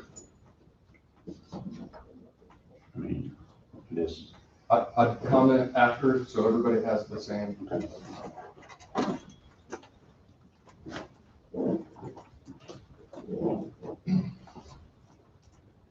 Ellen said she spoke with health administrator and she feels she's adequately compensated, so. Okay. Yeah.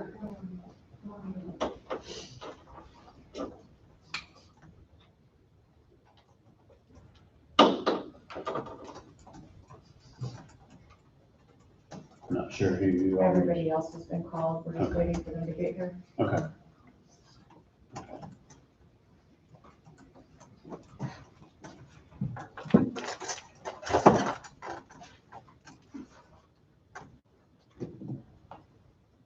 And Karen, while we wait, you're welcome to.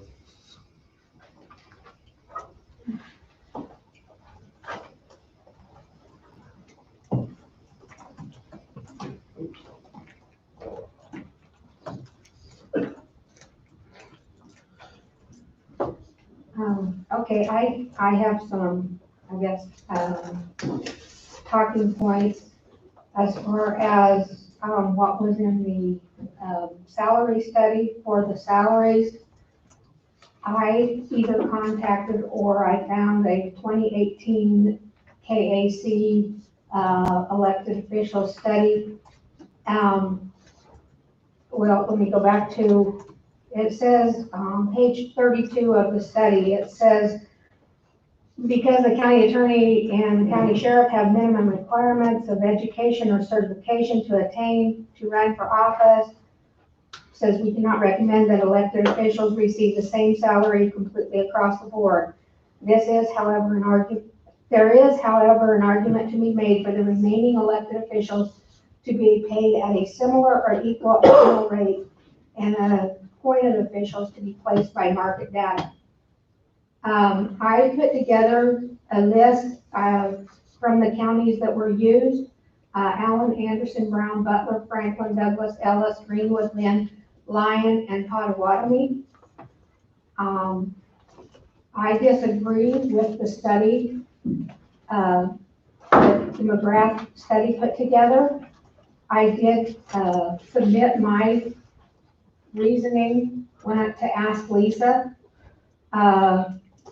And when I submitted it to her, she told me she could no longer discuss anything with me, that I needed to discuss it with either Wade or you, which I have in the past discussed things with Wade, and with you, so you know where that's at. I would also refer to the salary study that you did in 2014. I'm also going to refer to the minutes from January 29th of 2018, where it was stated that I have a learning curve as a first-time elected official, and that was one of the reasons for you adjusting my salary. I would like to submit or ask you to review the statements that were made on the January 11th meeting. I would like for you to go back and review the comments that were made there. That was when you were setting the sheriff's salary, and some of the comments you made about what the starting salary should be. Also, on that memo that I gave you in March, that does show a breakdown of what my beginning salary was and how I came to my current requested salary. And I did figure that 2 different ways for you on that memorandum. Also, going back to March of 2019, I gave you also gave you a percentage from the salary. This was based on the 2014 study, showing that certain departments were 55% above the salary study, and what my salary would have been had that been used across the board. And last time I was here, Jesse, you had asked for a copy of what I get from the for the compensation according to KSA 8-145. So I have a copy, I do have a copy of that for you. And I would like to say that if you read the Supreme Court case, Weber versus Marshall, it states that the county treasurer's compensation under the formula is extra and express, and it characterizes the county treasurer's compensation under the formula as extra and expressly states this stipend shall be in addition to any other compensation provided by any other law. So there's several places where it talks about the fact that that cannot be used when figuring what my county duties are. Many of you guys have talked about the fact that you ran a business, worked in a business, things like that. I would like you to reflect on how many of those that you worked as a supervisor or manager did you make less than your help did?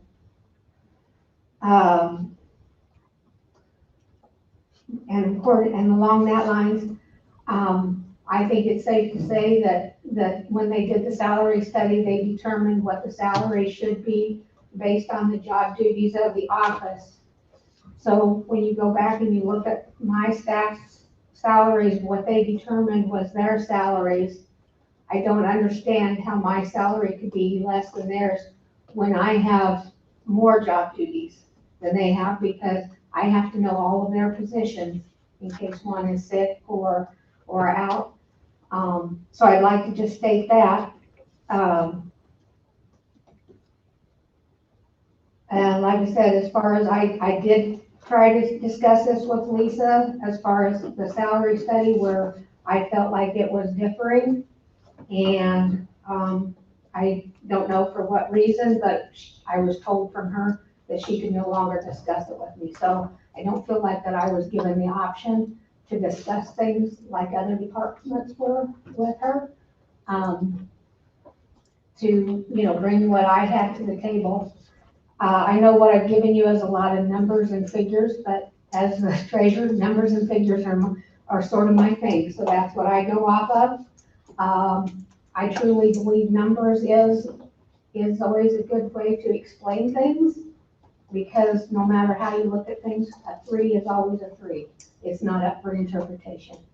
So, what I've kind of gone over, just for you guys to review, I'll give you a copy of some of the things I've said, just so that you have it in writing.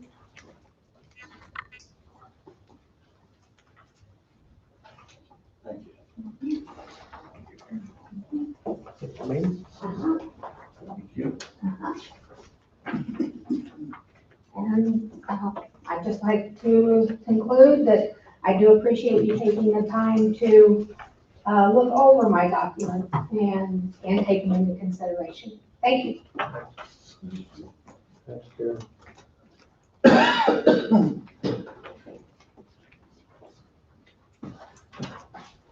Lonnie? Good morning. Morning. I am the county appraiser, and I have to have 120 hours of education approved by PDD, which is Property Valuation Division at State of Kansas. Every 4 years I'm reappointed, and this year is a reappointment year, and should be done before July 1st. I am pretty much graded by the state of Kansas. I have to have, all of my analysis work has to be approved by the state. I have sales ratio where I have to be within 10% of all sales in the county, on each classification, residential, farm, agriculture, vacant, all classifications. I have to be within 10% of what they sell for. I do all the analysis work, which a lot of counties, contract that out to contractors. So far, every year that I've been here, the appraiser since 2005, and I have been in compliance every year. Does anybody have any questions? Other counties have to pay for that work for the analysis, which I do as part of my salary. I have not asked for any more because of that, and just feel like I'm doing a good job for the county.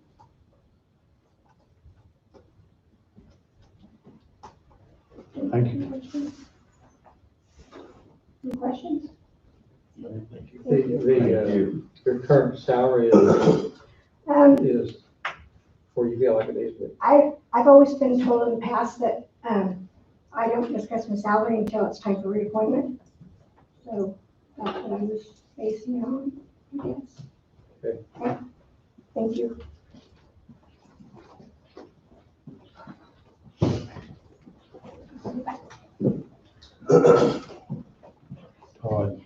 Good morning. Morning. I'm not sure what I'm supposed to be talking about up here. Just make sure department heads are satisfied with their salaries. Okay. I've worked for the county for 37 years. I don't think I've ever came in and asked for a raise, and I don't intend to do that today. So whatever the commission decides my salary should be, I'm okay with it. Sounds good. Thank you. Thank you.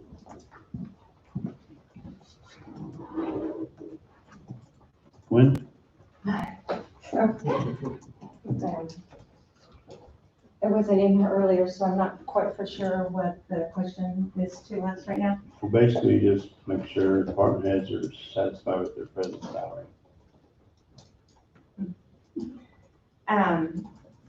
Yeah, I think we have all been very blessed at Coffee County with very good salaries.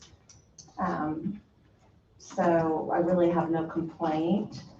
I do feel like it needs to be addressed that when several of the employees are making more eventually than as department heads are, I feel like that needs to be addressed, I guess. But for the most part, all Coffee County employees, I feel like are very fortunate. So. Any questions? Those are questions to me. No, ma'am. Thanks for Okay. coming. Thank you. Thank you. Thanks.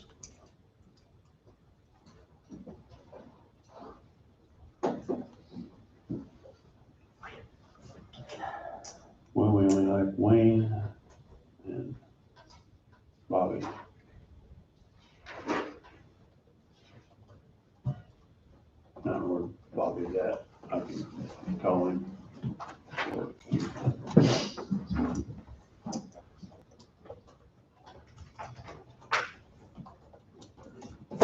I noticed he wasn't in the office earlier, so.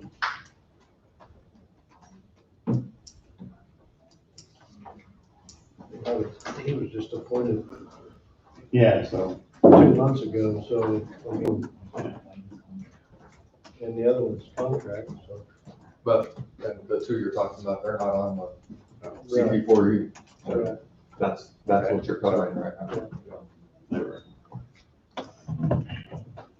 Okay, well, The only one on the CP4U that's not been talked about, and I think collectively, each of you will have to at least, and you don't have to, but Commissioner is also on the CP4U.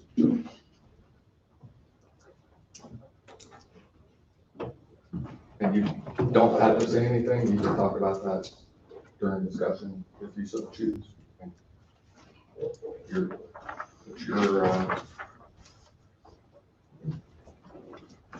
your decision, so to speak.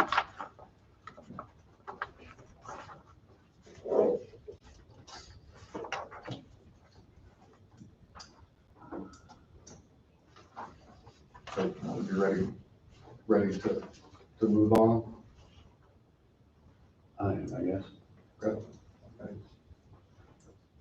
Don't feel like you have to. All right, so just a couple maybe initial points for the board. And this is more of a sort of a primer on the law, which gives the board the authority to do what they're doing, to set salaries and so forth. Legislature has established a board of county commissioners in each county to exercise county powers. This also includes the board to annually prepare the county's budget and requires the board to examine and settle all accounts or receipts and expenses of the county, including any other county expenditures, which the board has exclusive control of. This also includes an administrative role and function which you exercise today and at all times in setting salaries of all county employees and county officials, including electeds and department heads. So that's sort of the primer that gets you to where you are. And if somebody wants, those KSAs can be provided, but I think that just muddies the waters. So going back to the McGrath study, the county requested proposals for a wage and classification study to be provided to the county. There were 3 different entities that presented proposals, and Coffee County elected to go with McGrath.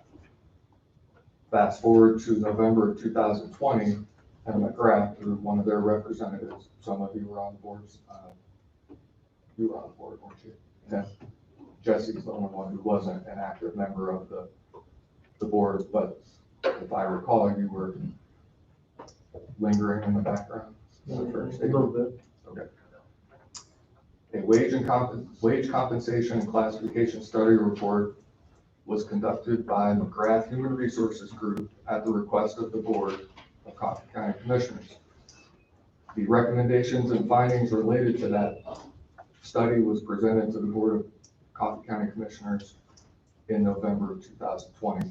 And I think each of you have that. It's been referenced multiple times. It's an open record. People have requested it, people have it, and it's not, there's nothing surprise about that.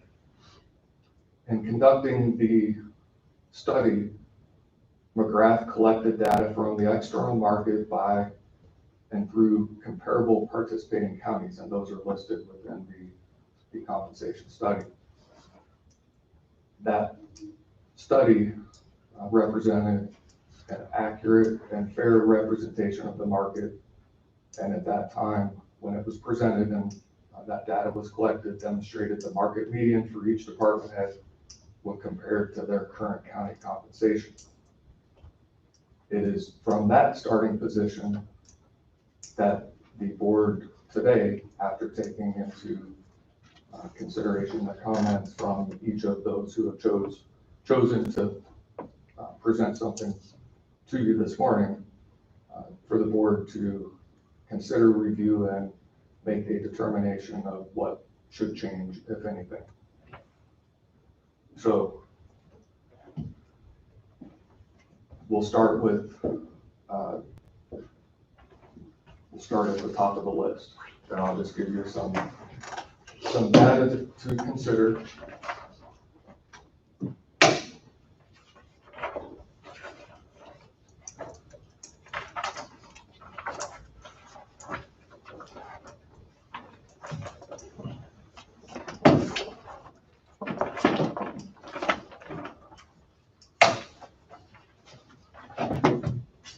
And then the remainder is up to you.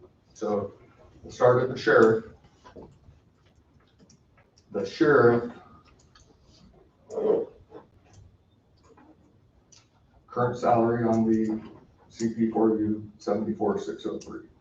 If you look at the market survey report, the market median 63,253, 10% below 57,502, 30% above 82,228.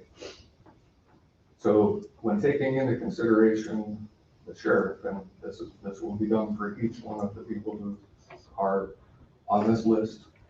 The information I have is that the sheriff was initially hired into Coffee County in April of 1994, and then he took office as the sheriff, had miscellaneous roles.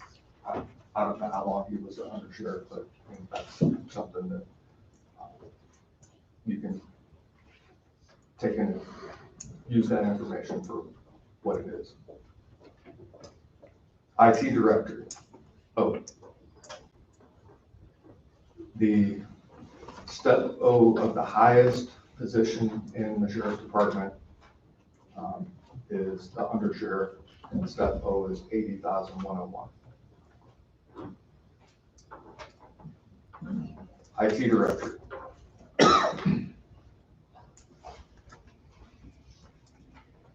Hired in, well, current salary is 2021 73.97, and I think that issue has been previously brought before the board to deal with what the prior salary was.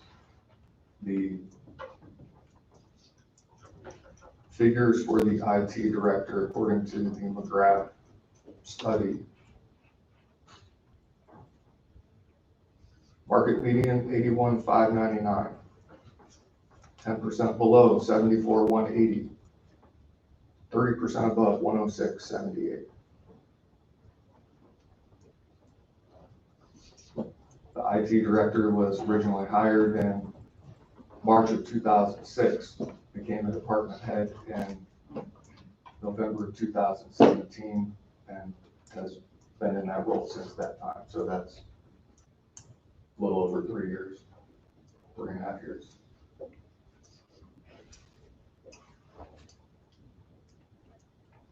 County appraiser, 7126 current salary.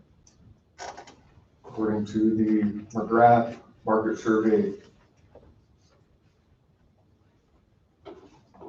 the market median 7460,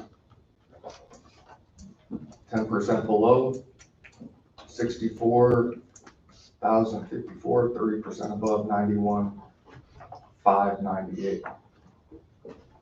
The appraiser, hired in May of 2003, became a department head in July of 2005, has been a department head for 16 years.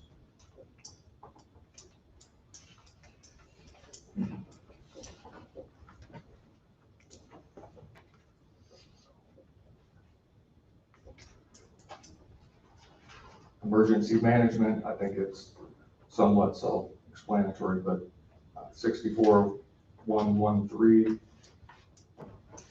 Market median 59,717, 10% below 54,288, 30% above 77,632.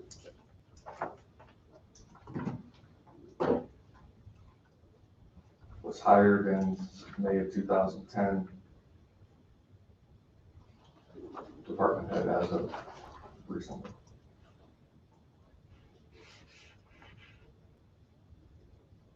Health director, 68,433.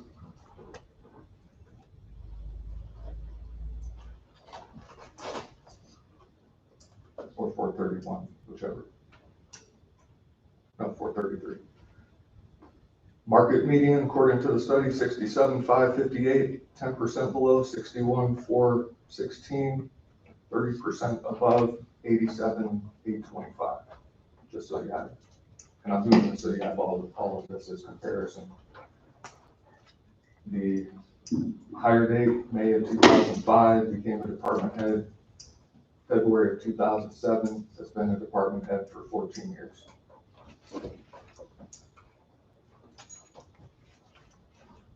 County clerk, 67,870.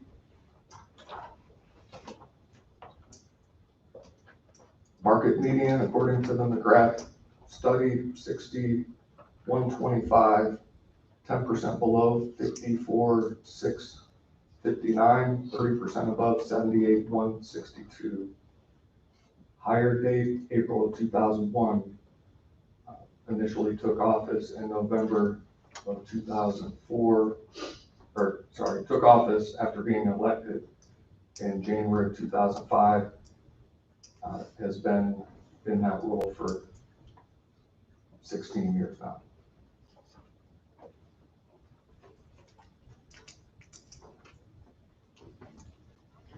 Register of Deeds, 63,767. Market median, 54,101, 10% below 49,182, 30% above 70,331. Initially hired in May of 86, took office in January of 2001, has been in that role for 20 years.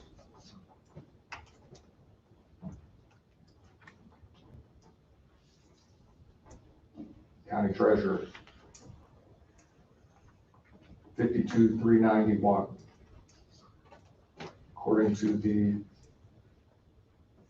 market provided by the McGrath report, market median 51,716, 10% below 47,14, 30% above 67,230.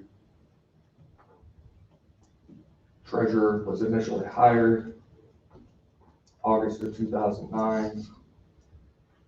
Took office as the county treasurer in October of 2017, which is approximately 3.5 years now.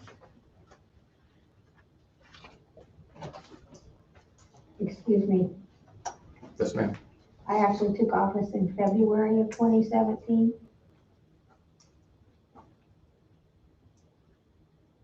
Oh, yep.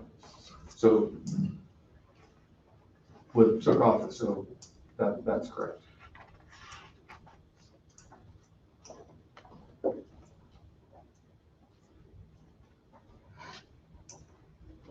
So it's for approximately 4 years. Does that sound right, Karen? Mm-hmm. Okay. And I had 15 years of experience in the treasurer's office prior to even coming here. Next on the list, noxious weed director. Current CP4U salary, 6511. According to the McGrath study with the market. Market median 45,573. 10% below 41,430, 30% above 59,244. Hire date, January of 1984. Department head, March of 1984. So if my numbers are correct, he's been a department head of Coffee County for 37 years.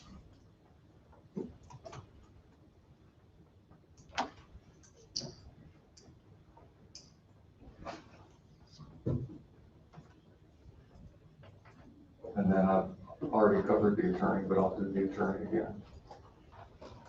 58,389. Market median 78,38. 10% below 79,43. 30% above 101.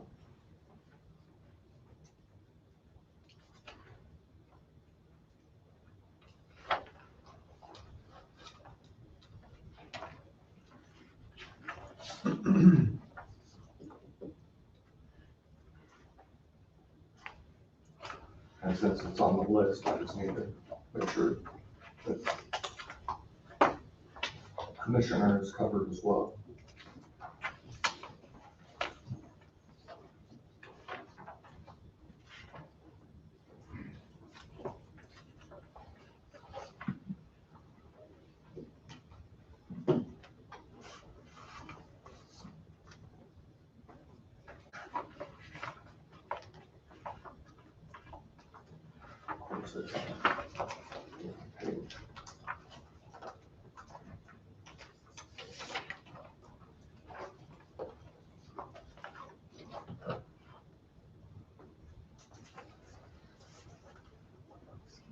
Coffee County Commissioners, 30,000.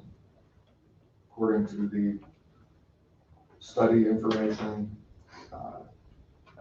just says the average or median, if I'm reading it right, is 23,675, and I don't have the other two numbers.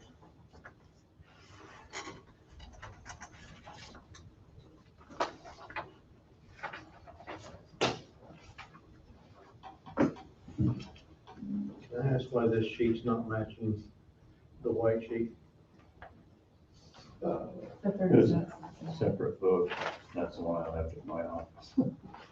Which one are you looking at? Well, this sheet doesn't match this sheet for Coffee County. There's been a CIP. But this is the information that's supposed to be corrected in our book, correct? Well, Yeah, it's- that's right. This is from Untitled. And that's the same as what the Because treasurer. what's in the book is, doesn't have the 1.5%.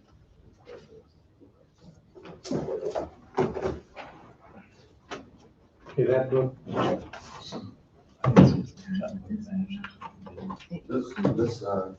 This is what was provided in the initial report from November, so it doesn't include the market adjustment. won't include the So this 1.5. is realistically no good.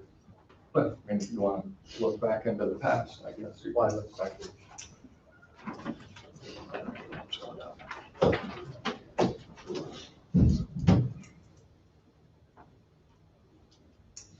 So I think at this point, you've got the background, the information, at least related to, I would assume you didn't have some of the background information on how long somebody's been a department head, whether their date of hire makes a difference or not.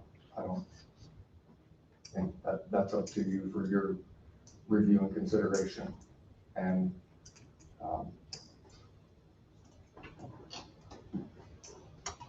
so maybe you go through each one on the list and we can have a discussion, do something, do nothing. But at least now you have the data and the information to be able to make have a discussion.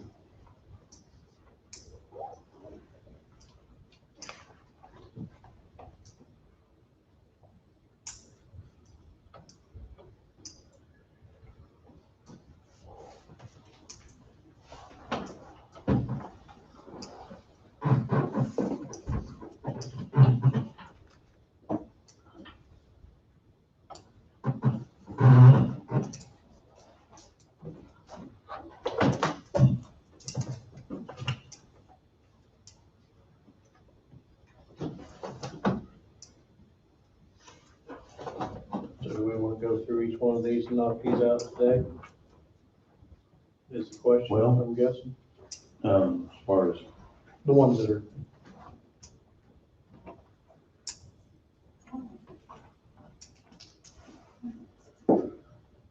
in all reality, there hasn't really been anybody that, I mean, the study shows everybody's pretty much adequately paid, so, Except for the attorney. except for the attorney. You're finding where you're at. But if we were hiring two people, we know what the cost would be to the county. I understand. I know it's not on your schedule, but you do serve a double role. But we addressed that too, so. For now, I'm asking you just leave it where it is. You know, all the rest of them, to me, that market median, all the rest of them are at that or exceeded.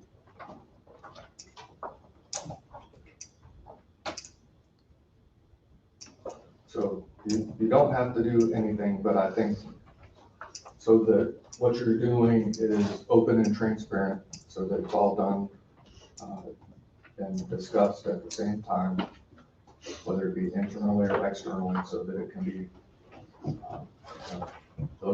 that is what it is. Those are the facts that have been presented, the figures that have been presented. Now, there may be disagreement in the data, but McGrath provided a work product to the county, and that's the work product that you're operating under.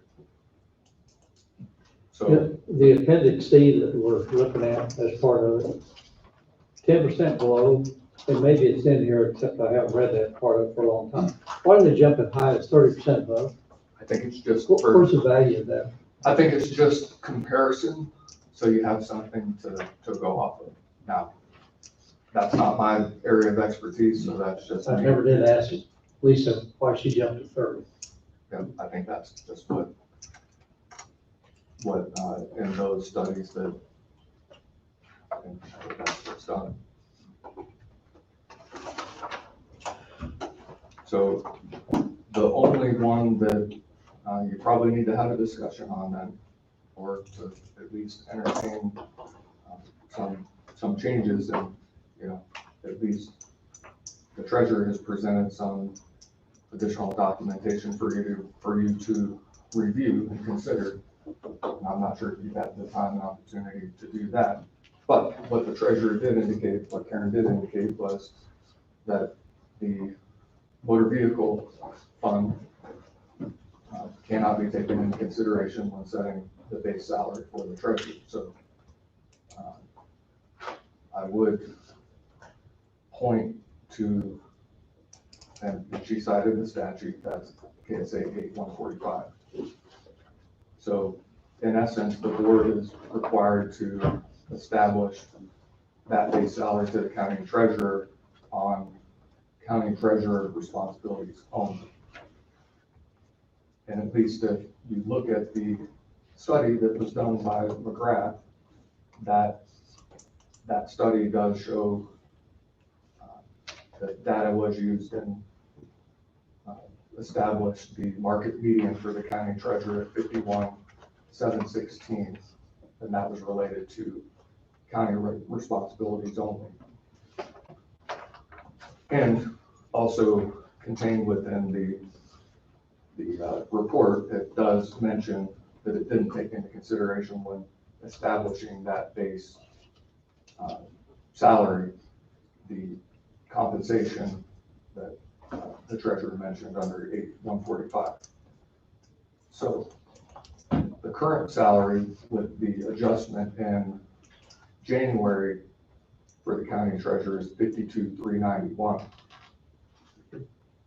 County treasurer has been in office, and as she mentioned, she's got some other years of experience and service in a treasurer's office, either here or I think she mentioned another county. So this board needs to make a determination as to whether the treasurer's current salary should be increased from that 52,391. And I would suggest to the board that it should. Need to come up with a figure, and if you're using this study, the 51,716, you can just start at the 52,389 and work up from there and go up.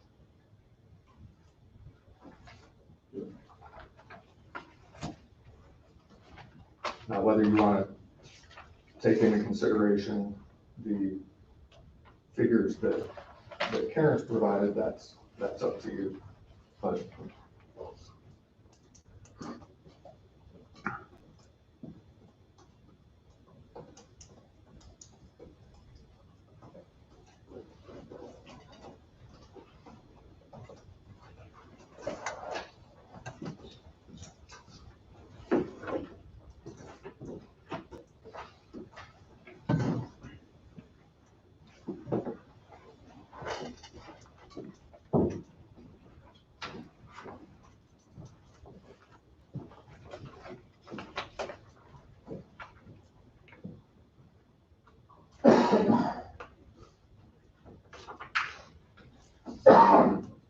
and I guess what I didn't do, taking a step back, I said it for the sheriff, but for the county attorney, the step O of the highest person in that office is 59,592.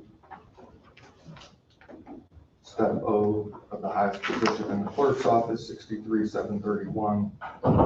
Register of deeds, 59,592. County treasurer, 59,592. County appraiser, 72,862. I already said the sheriff was 80,101. Emergency management, 72,862. Health director, 63,731. IT director, 72,862. Noxious weed, 55,744.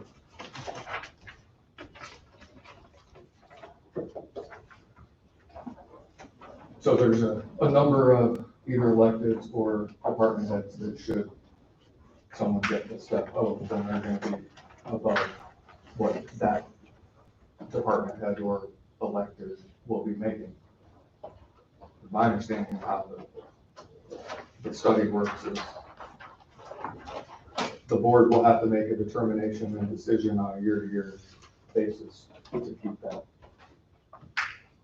in balance.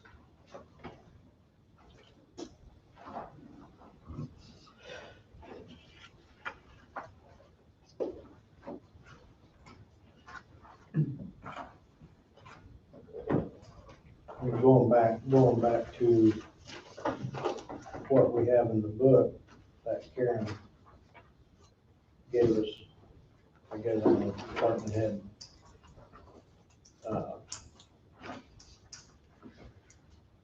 She's requesting to be moved up to 66,323. Is that the way I read it, correct? Yes. Is that right? Yes, and I believe on the one memo I showed how I came to that figure.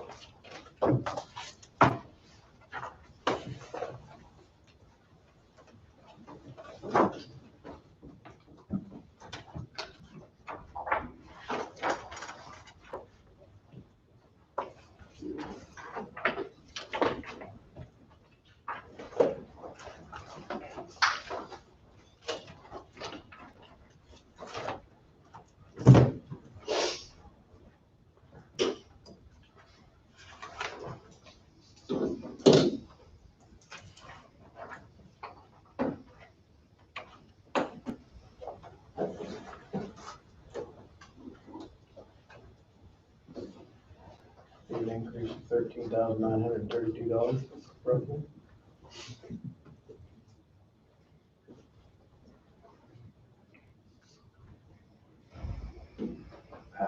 That ultimately is the decision you collectively have to make. In open meeting.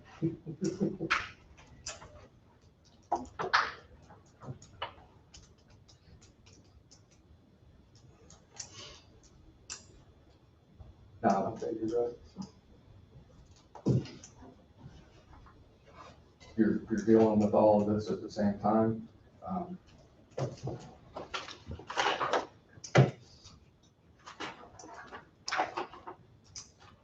You could potentially Kick the can down the road. I don't like saying kick the can down the road, table it so you I can, understand. process the information. But that's a lot of data presented to you. I like doing it when it's fresh, personally. Sure. I agree with that. We're here today, we're here Wednesday, Um, I think we're here the Wednesday. only thing, I mean, it's not an exact percentage, but I mean, when you take the clerk and deeds, they're approximately 10% above, give or take. I mean, it's probably more than 10%. I didn't put an exact number to it, so looking at that as far as market median. So probably more like 11 and 12%, so I was gonna throw that around, I guess. It's been a 10 or 11% increase. Is that what you're saying? Of market median.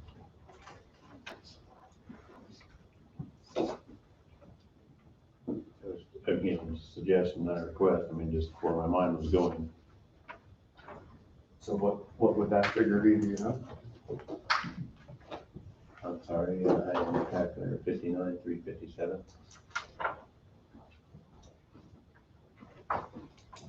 You stand 10% go to market median. Because everybody, I mean, pretty much, again, I did not put a calculator to see what the clerk or the deeds was exactly percentage wise above market median, actually over 13%, but that was just 10%. I was just using 10% as a 10% is 56.8. My magical number was. oh, I'm sorry. Sorry, My magical number was, 60 flat. That was the wrong number. Sorry.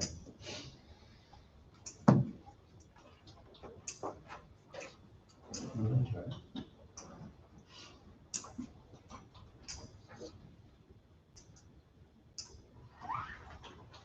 Mr. Chairman, may I add one more thing? Yes, ma'am.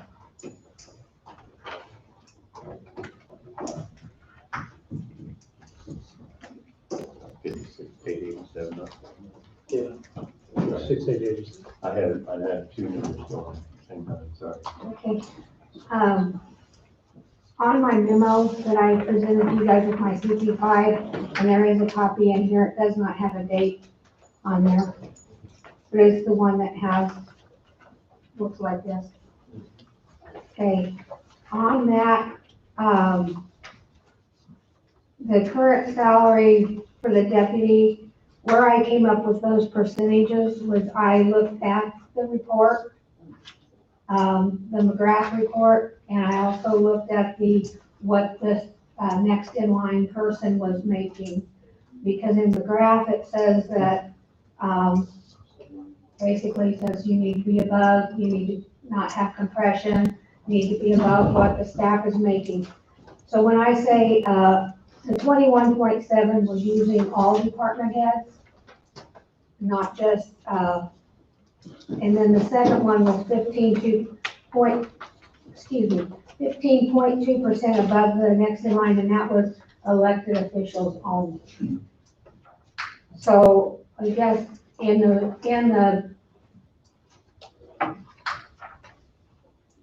when a person becomes a supervisor, what is the normal? I know that I've heard Wayne mention numerous times when he moves somebody up, he likes to have a certain percentage above that, when they become a supervisor, that they get a certain percentage above those that they supervise.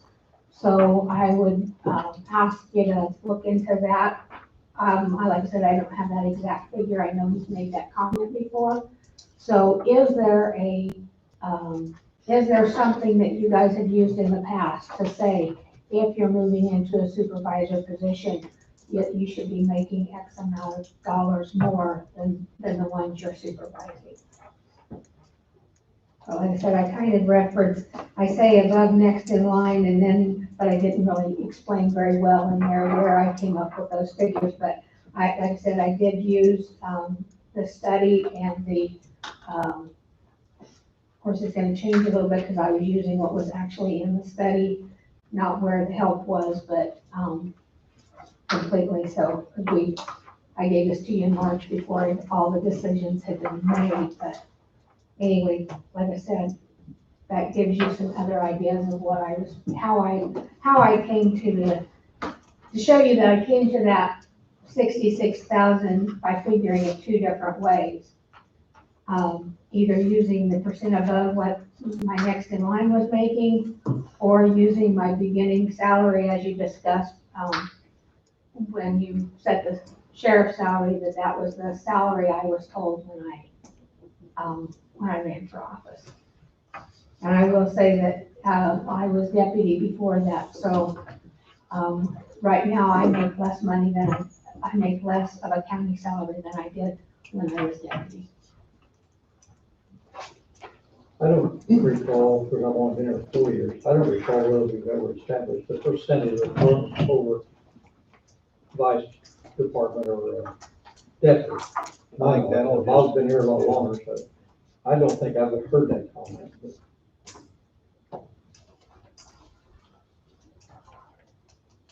So, just so we can stay sort of within the boundaries, I think, as mentioned earlier, you can't take into account the VIN money out of page 145, which the board is not doing right now. But I think it would be rather disingenuous for the board to not consider that by statute, the county treasurer is not a full-time county employee based on other statutory duties and responsibilities. There's no treasurer in the entire state that is.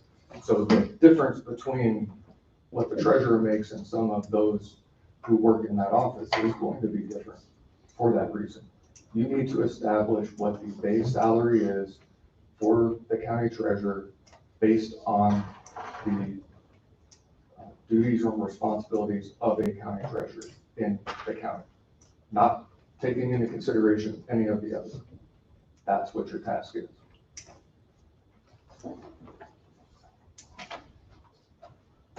Mr. Chairman, we move the county treasurer to $60,000. Have a motion to move county treasurer to 60,000. Anybody want to second that?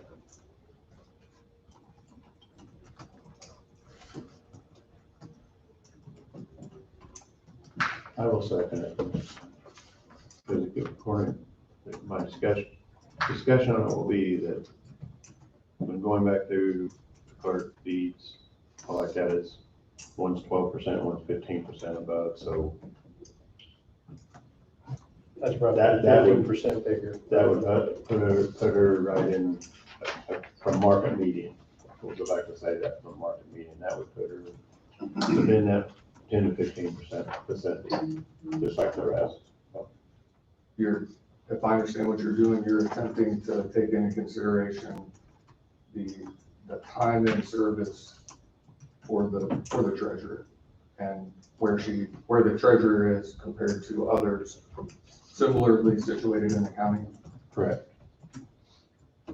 As well as taking into consideration the document she gave us with the comparing Allen, Anderson, Brown, Butler, Franklin, Douglas, Ellis, Greenwood, Lynn, and Potawatomi counties, as far as the treasurer had an average of 57,494. So Again, there's some percentages you can throw all around the board, but that 60,000 would bring her within that. From the market median, I gotta go back to the market median for me, because that's where my mind goes, so. So the market median and the McGrath report is what you're referencing? Yes, sir. The 51,716, Yes. and at 30% above is 67,230. So you're going between market median and 30%, which I think you said 10. 15% roughly. It's roughly 50. Not I like round numbers. So. Sure.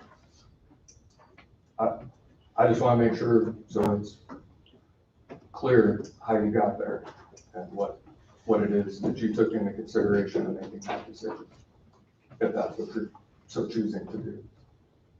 For me, yes. So Karen's got 11 counties listed.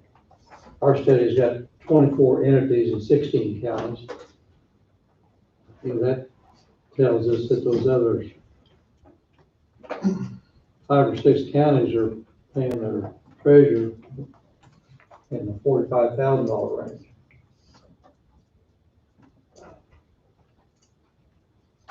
And there's only one in this that she handed I'm us. sorry? There's only one in this that she handed us that's under 50. No, 2, I'm sorry, 2. Yeah. Anderson Brown.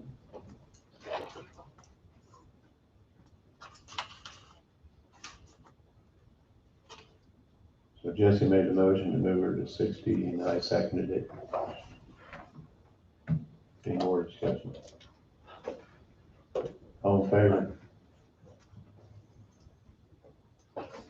I just, one question, when we were doing the other employees, all I heard was, we asked her for a deal, and that was her recommendation, that's what we're going with.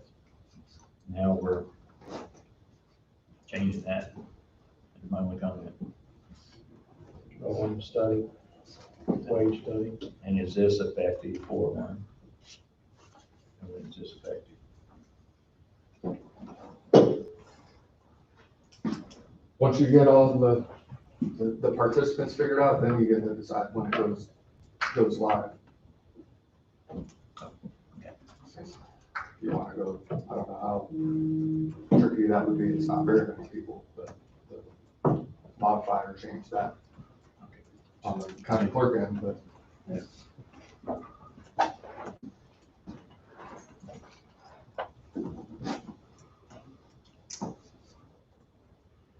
Well, it's close to the end of the month, we can make it effective May 1st, as far as I'm concerned. Yeah, as long as we get through everything.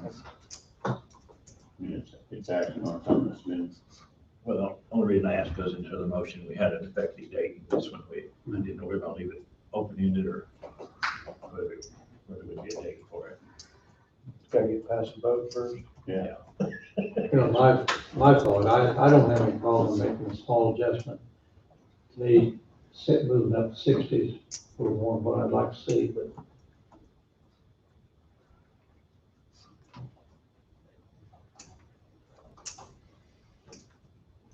I think between all fairness of the other positions and the other counties that has been presented to us, you know, I think it's more than fair. You know, it's just a little off of what she was asking for, you know, not 100% of what she was asking for.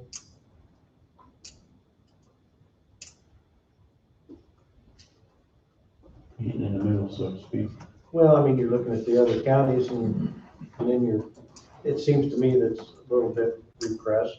Yeah. I guess, is that the right terminology? Or clerk wage is a little repressed, I guess you should say, maybe.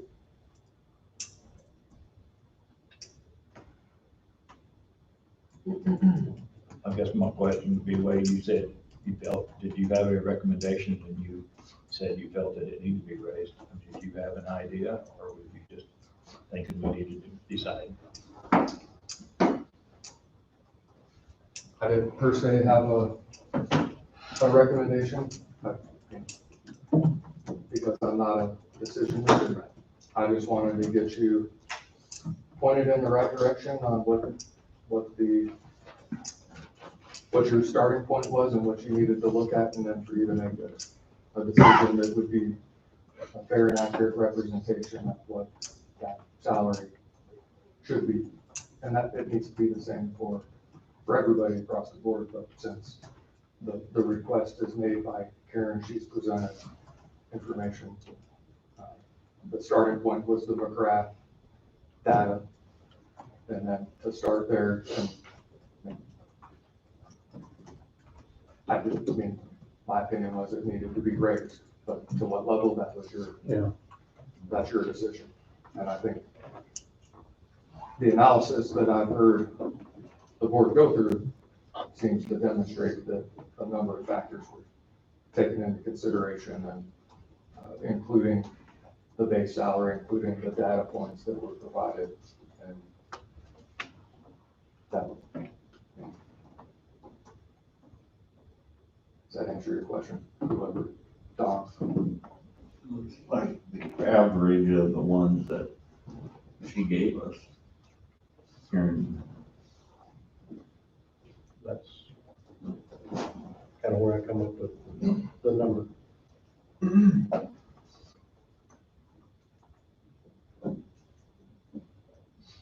So Jesse's moved, I've seconded it. Any more discussion? All in favor, say aye. Aye. Aye. All opposed? Aye. I, All Motion failed. that's fair. Must be more discussion.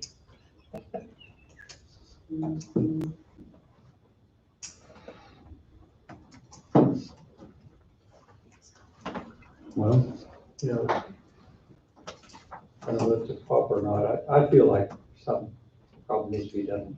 And what's right with all the information that we've been told, how we analyze that and review it. There's no magic figures in it, but I'd have no problem going somewhere in that 10% range, which would move it up to 56 to 87. I'm not gonna say that's a magic number. I have no way of knowing.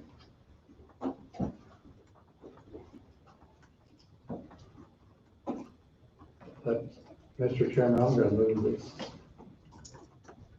we adjust her salary at 56,887, and I think that's correct, 10%. yes. I think.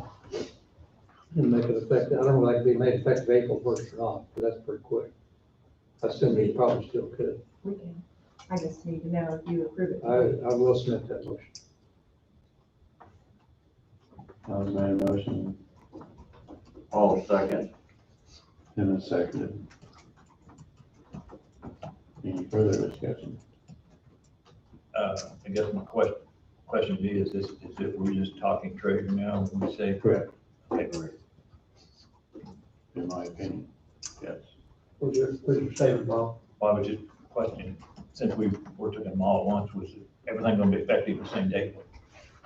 Or we're just talking treasure right now? So, I assume they'd all be effective April 1st, because we're only correcting one or two, only correcting two. As long as we can make it through it in time. I'm sorry? As long as we can make it by April 1st.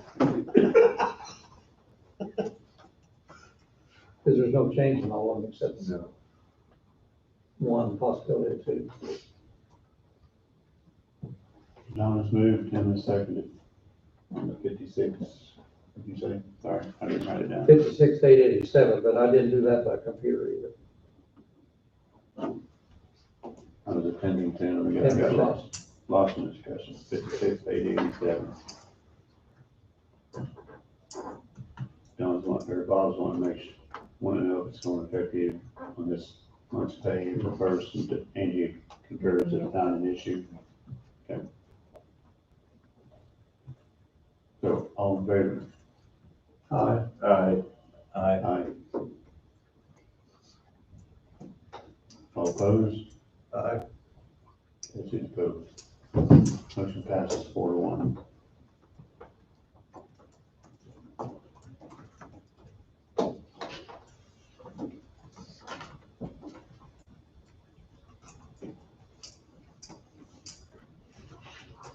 So everybody else was pretty much content with where they sit.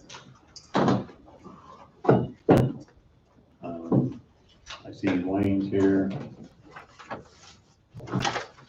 I haven't been watching the YouTube.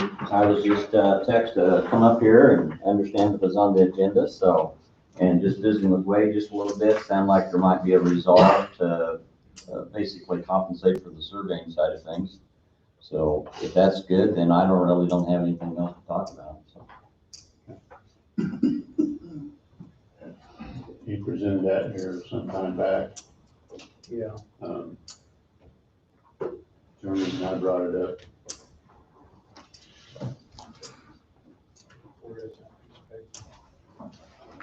That was, back on page 57. What you had is you had the, median market for the engineer, license. That's $99,143.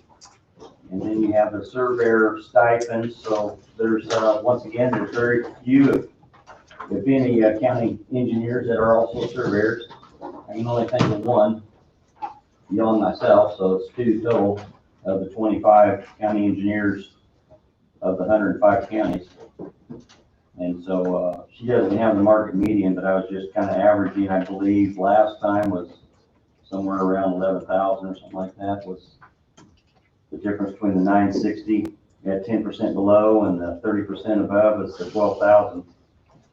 So what that amounts to is current salary of $107,780. That's with that 30 cents that you guys approved the first of the year. And so just kind of averaging that, and that's something Don and I believe, agreed to as far as what the numbers would come out, was 109,943 was kind of coming up with that. So that was just a $2,163 difference, approximately 2%, not 10%, approximately 2%.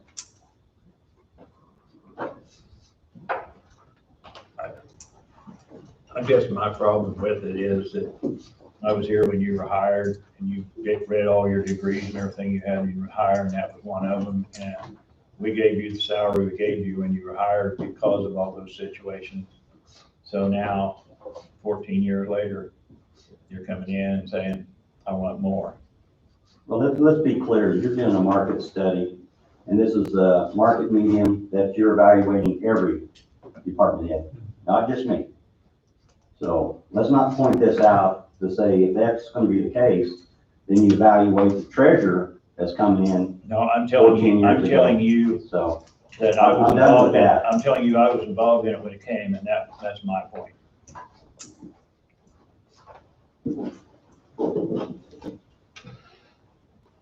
Well, my thought is, looks like we've moved everybody to that market median.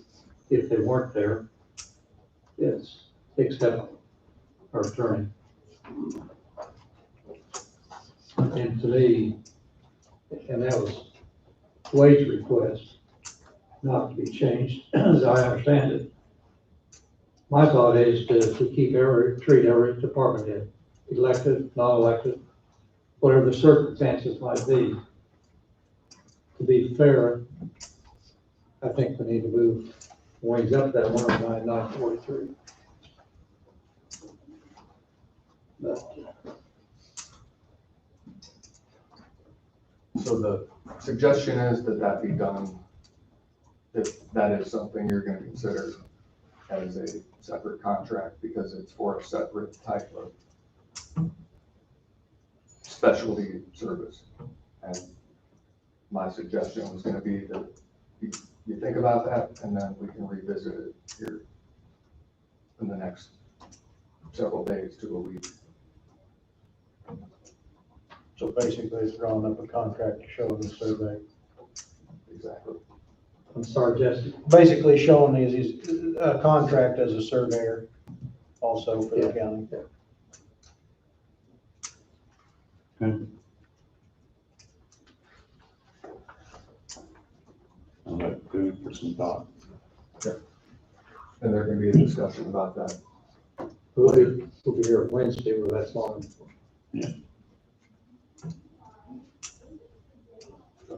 So Wayne has to draw up a contract. No, We'll discuss. Depending on if you go in that direction, we'll get together, we'll put some pen to paper and then see if there's something that can be agreed upon. And then at that point, then it comes to the board for ultimate review and consideration.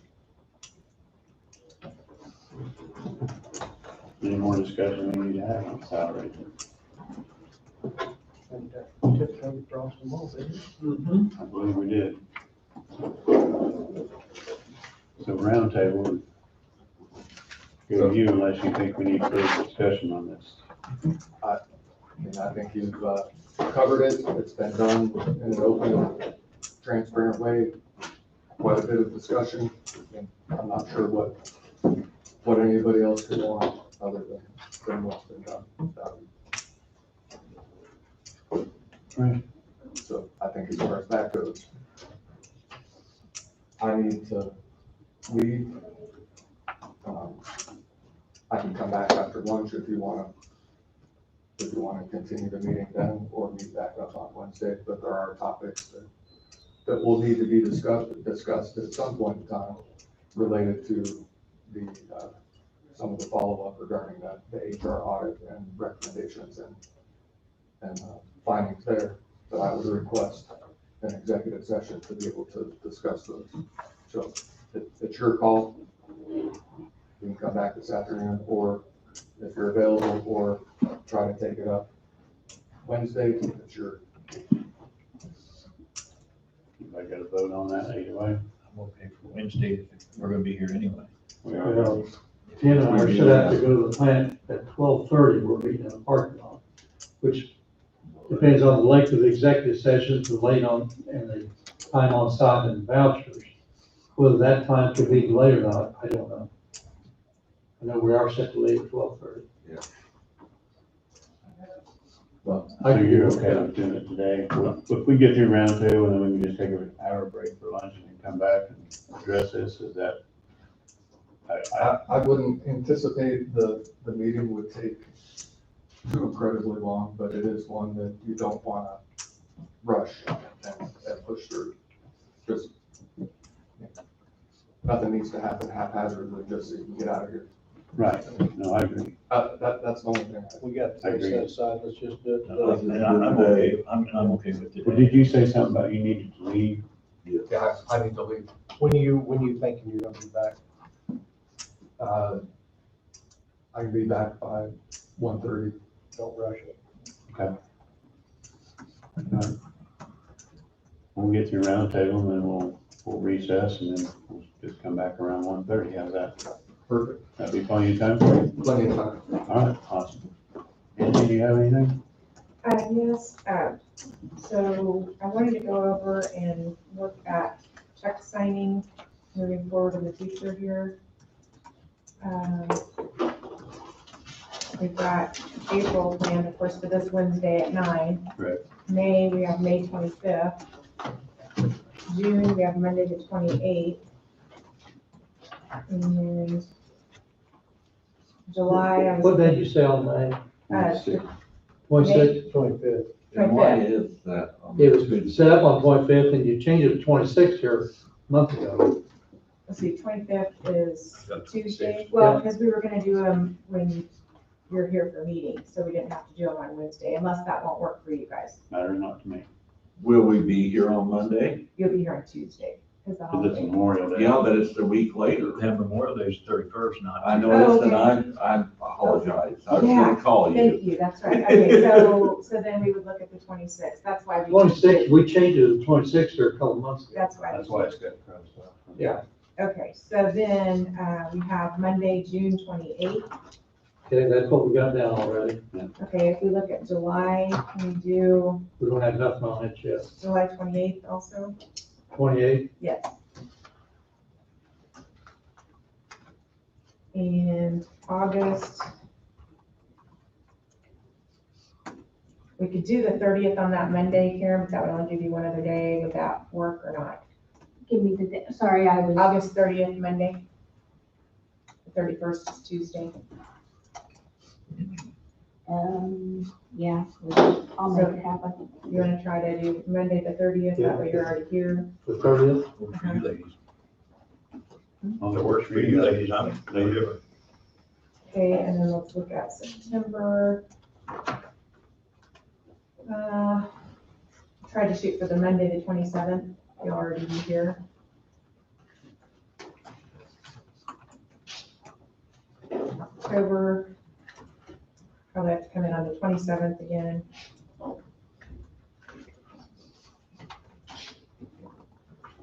November, It's your 29th, that's a one day, yeah. I think we could do a one day after Thanksgiving, 29th, 30th.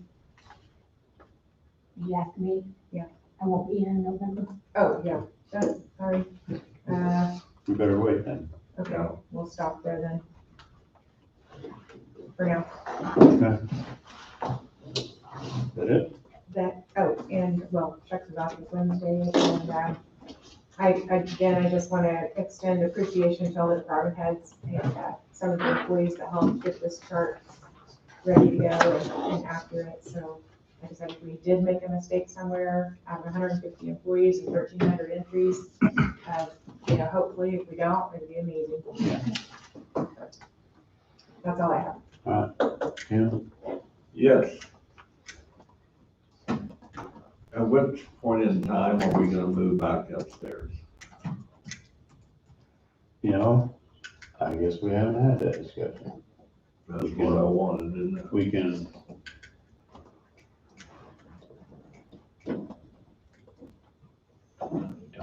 I think it's time, is my. Yeah, let's talk with, Lindsay and Sawyer and, because we're doing the social distancing now, so I know that social distancing is still recommended, so we probably need to take it under advisement with the health department and Dr. Sawyer and possibly Wade. So, topic. Good topic. You have nothing? Bob? Wednesday is wellness committees, walk at lunch, I believe. You're all invited to it, so. What you choose, that's all I have. We were passed out this after memorandum on calculating best estimate for 21 salary budgets and everything. When does these need to be in? When do you need to have this information to provide to the department heads to get us information we need for budgets? You're typically going to want budgets in the middle of June, so I would say, Do we need to establish a base? You know, it's normally been 3.5% for salaries. And it's 3% for CP5, so we need to be thinking about getting that completed here pretty quick. Give the department head plenty of time to put their budget together. Right. Okay. I don't have anything else. I just thought that maybe had to be done pretty quick. I don't believe I have anything either, Andrea. I don't have anything, just something for you all to sign before you pass that around, that draft.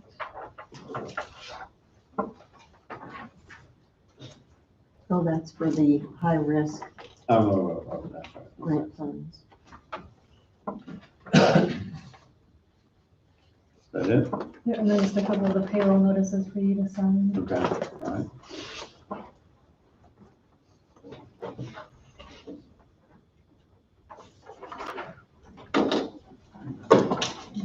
You two.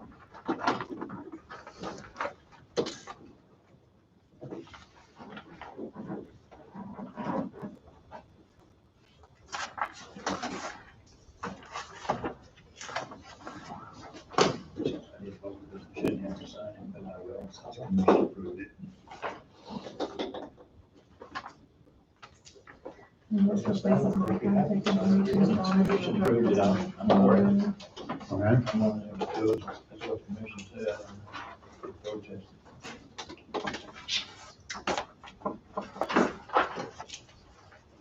Be on documents valid for years. And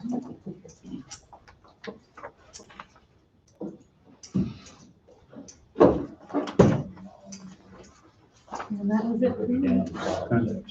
You know, before we do wrap it up, of course, I guess Don will be here after, but I think on behalf of myself, and I'm sure all, we certainly want to appreciate what Don's done for the county. We wish her and Terry the very best in all their traveling activities, so Thank you. good luck to everything you want to do, Donna. Good luck and enjoy retirement. And once again, welcome Andrea to our, Thank you very much, I appreciate it. Since that said Bob, is that appropriate? Because I always sign everything for everybody else. If it'll work, I can have them. Okay, as long as it works. Okay, but I mean, as long as it works. If nobody has anything else, we'll recess at 12:27, reconvene at 1:30.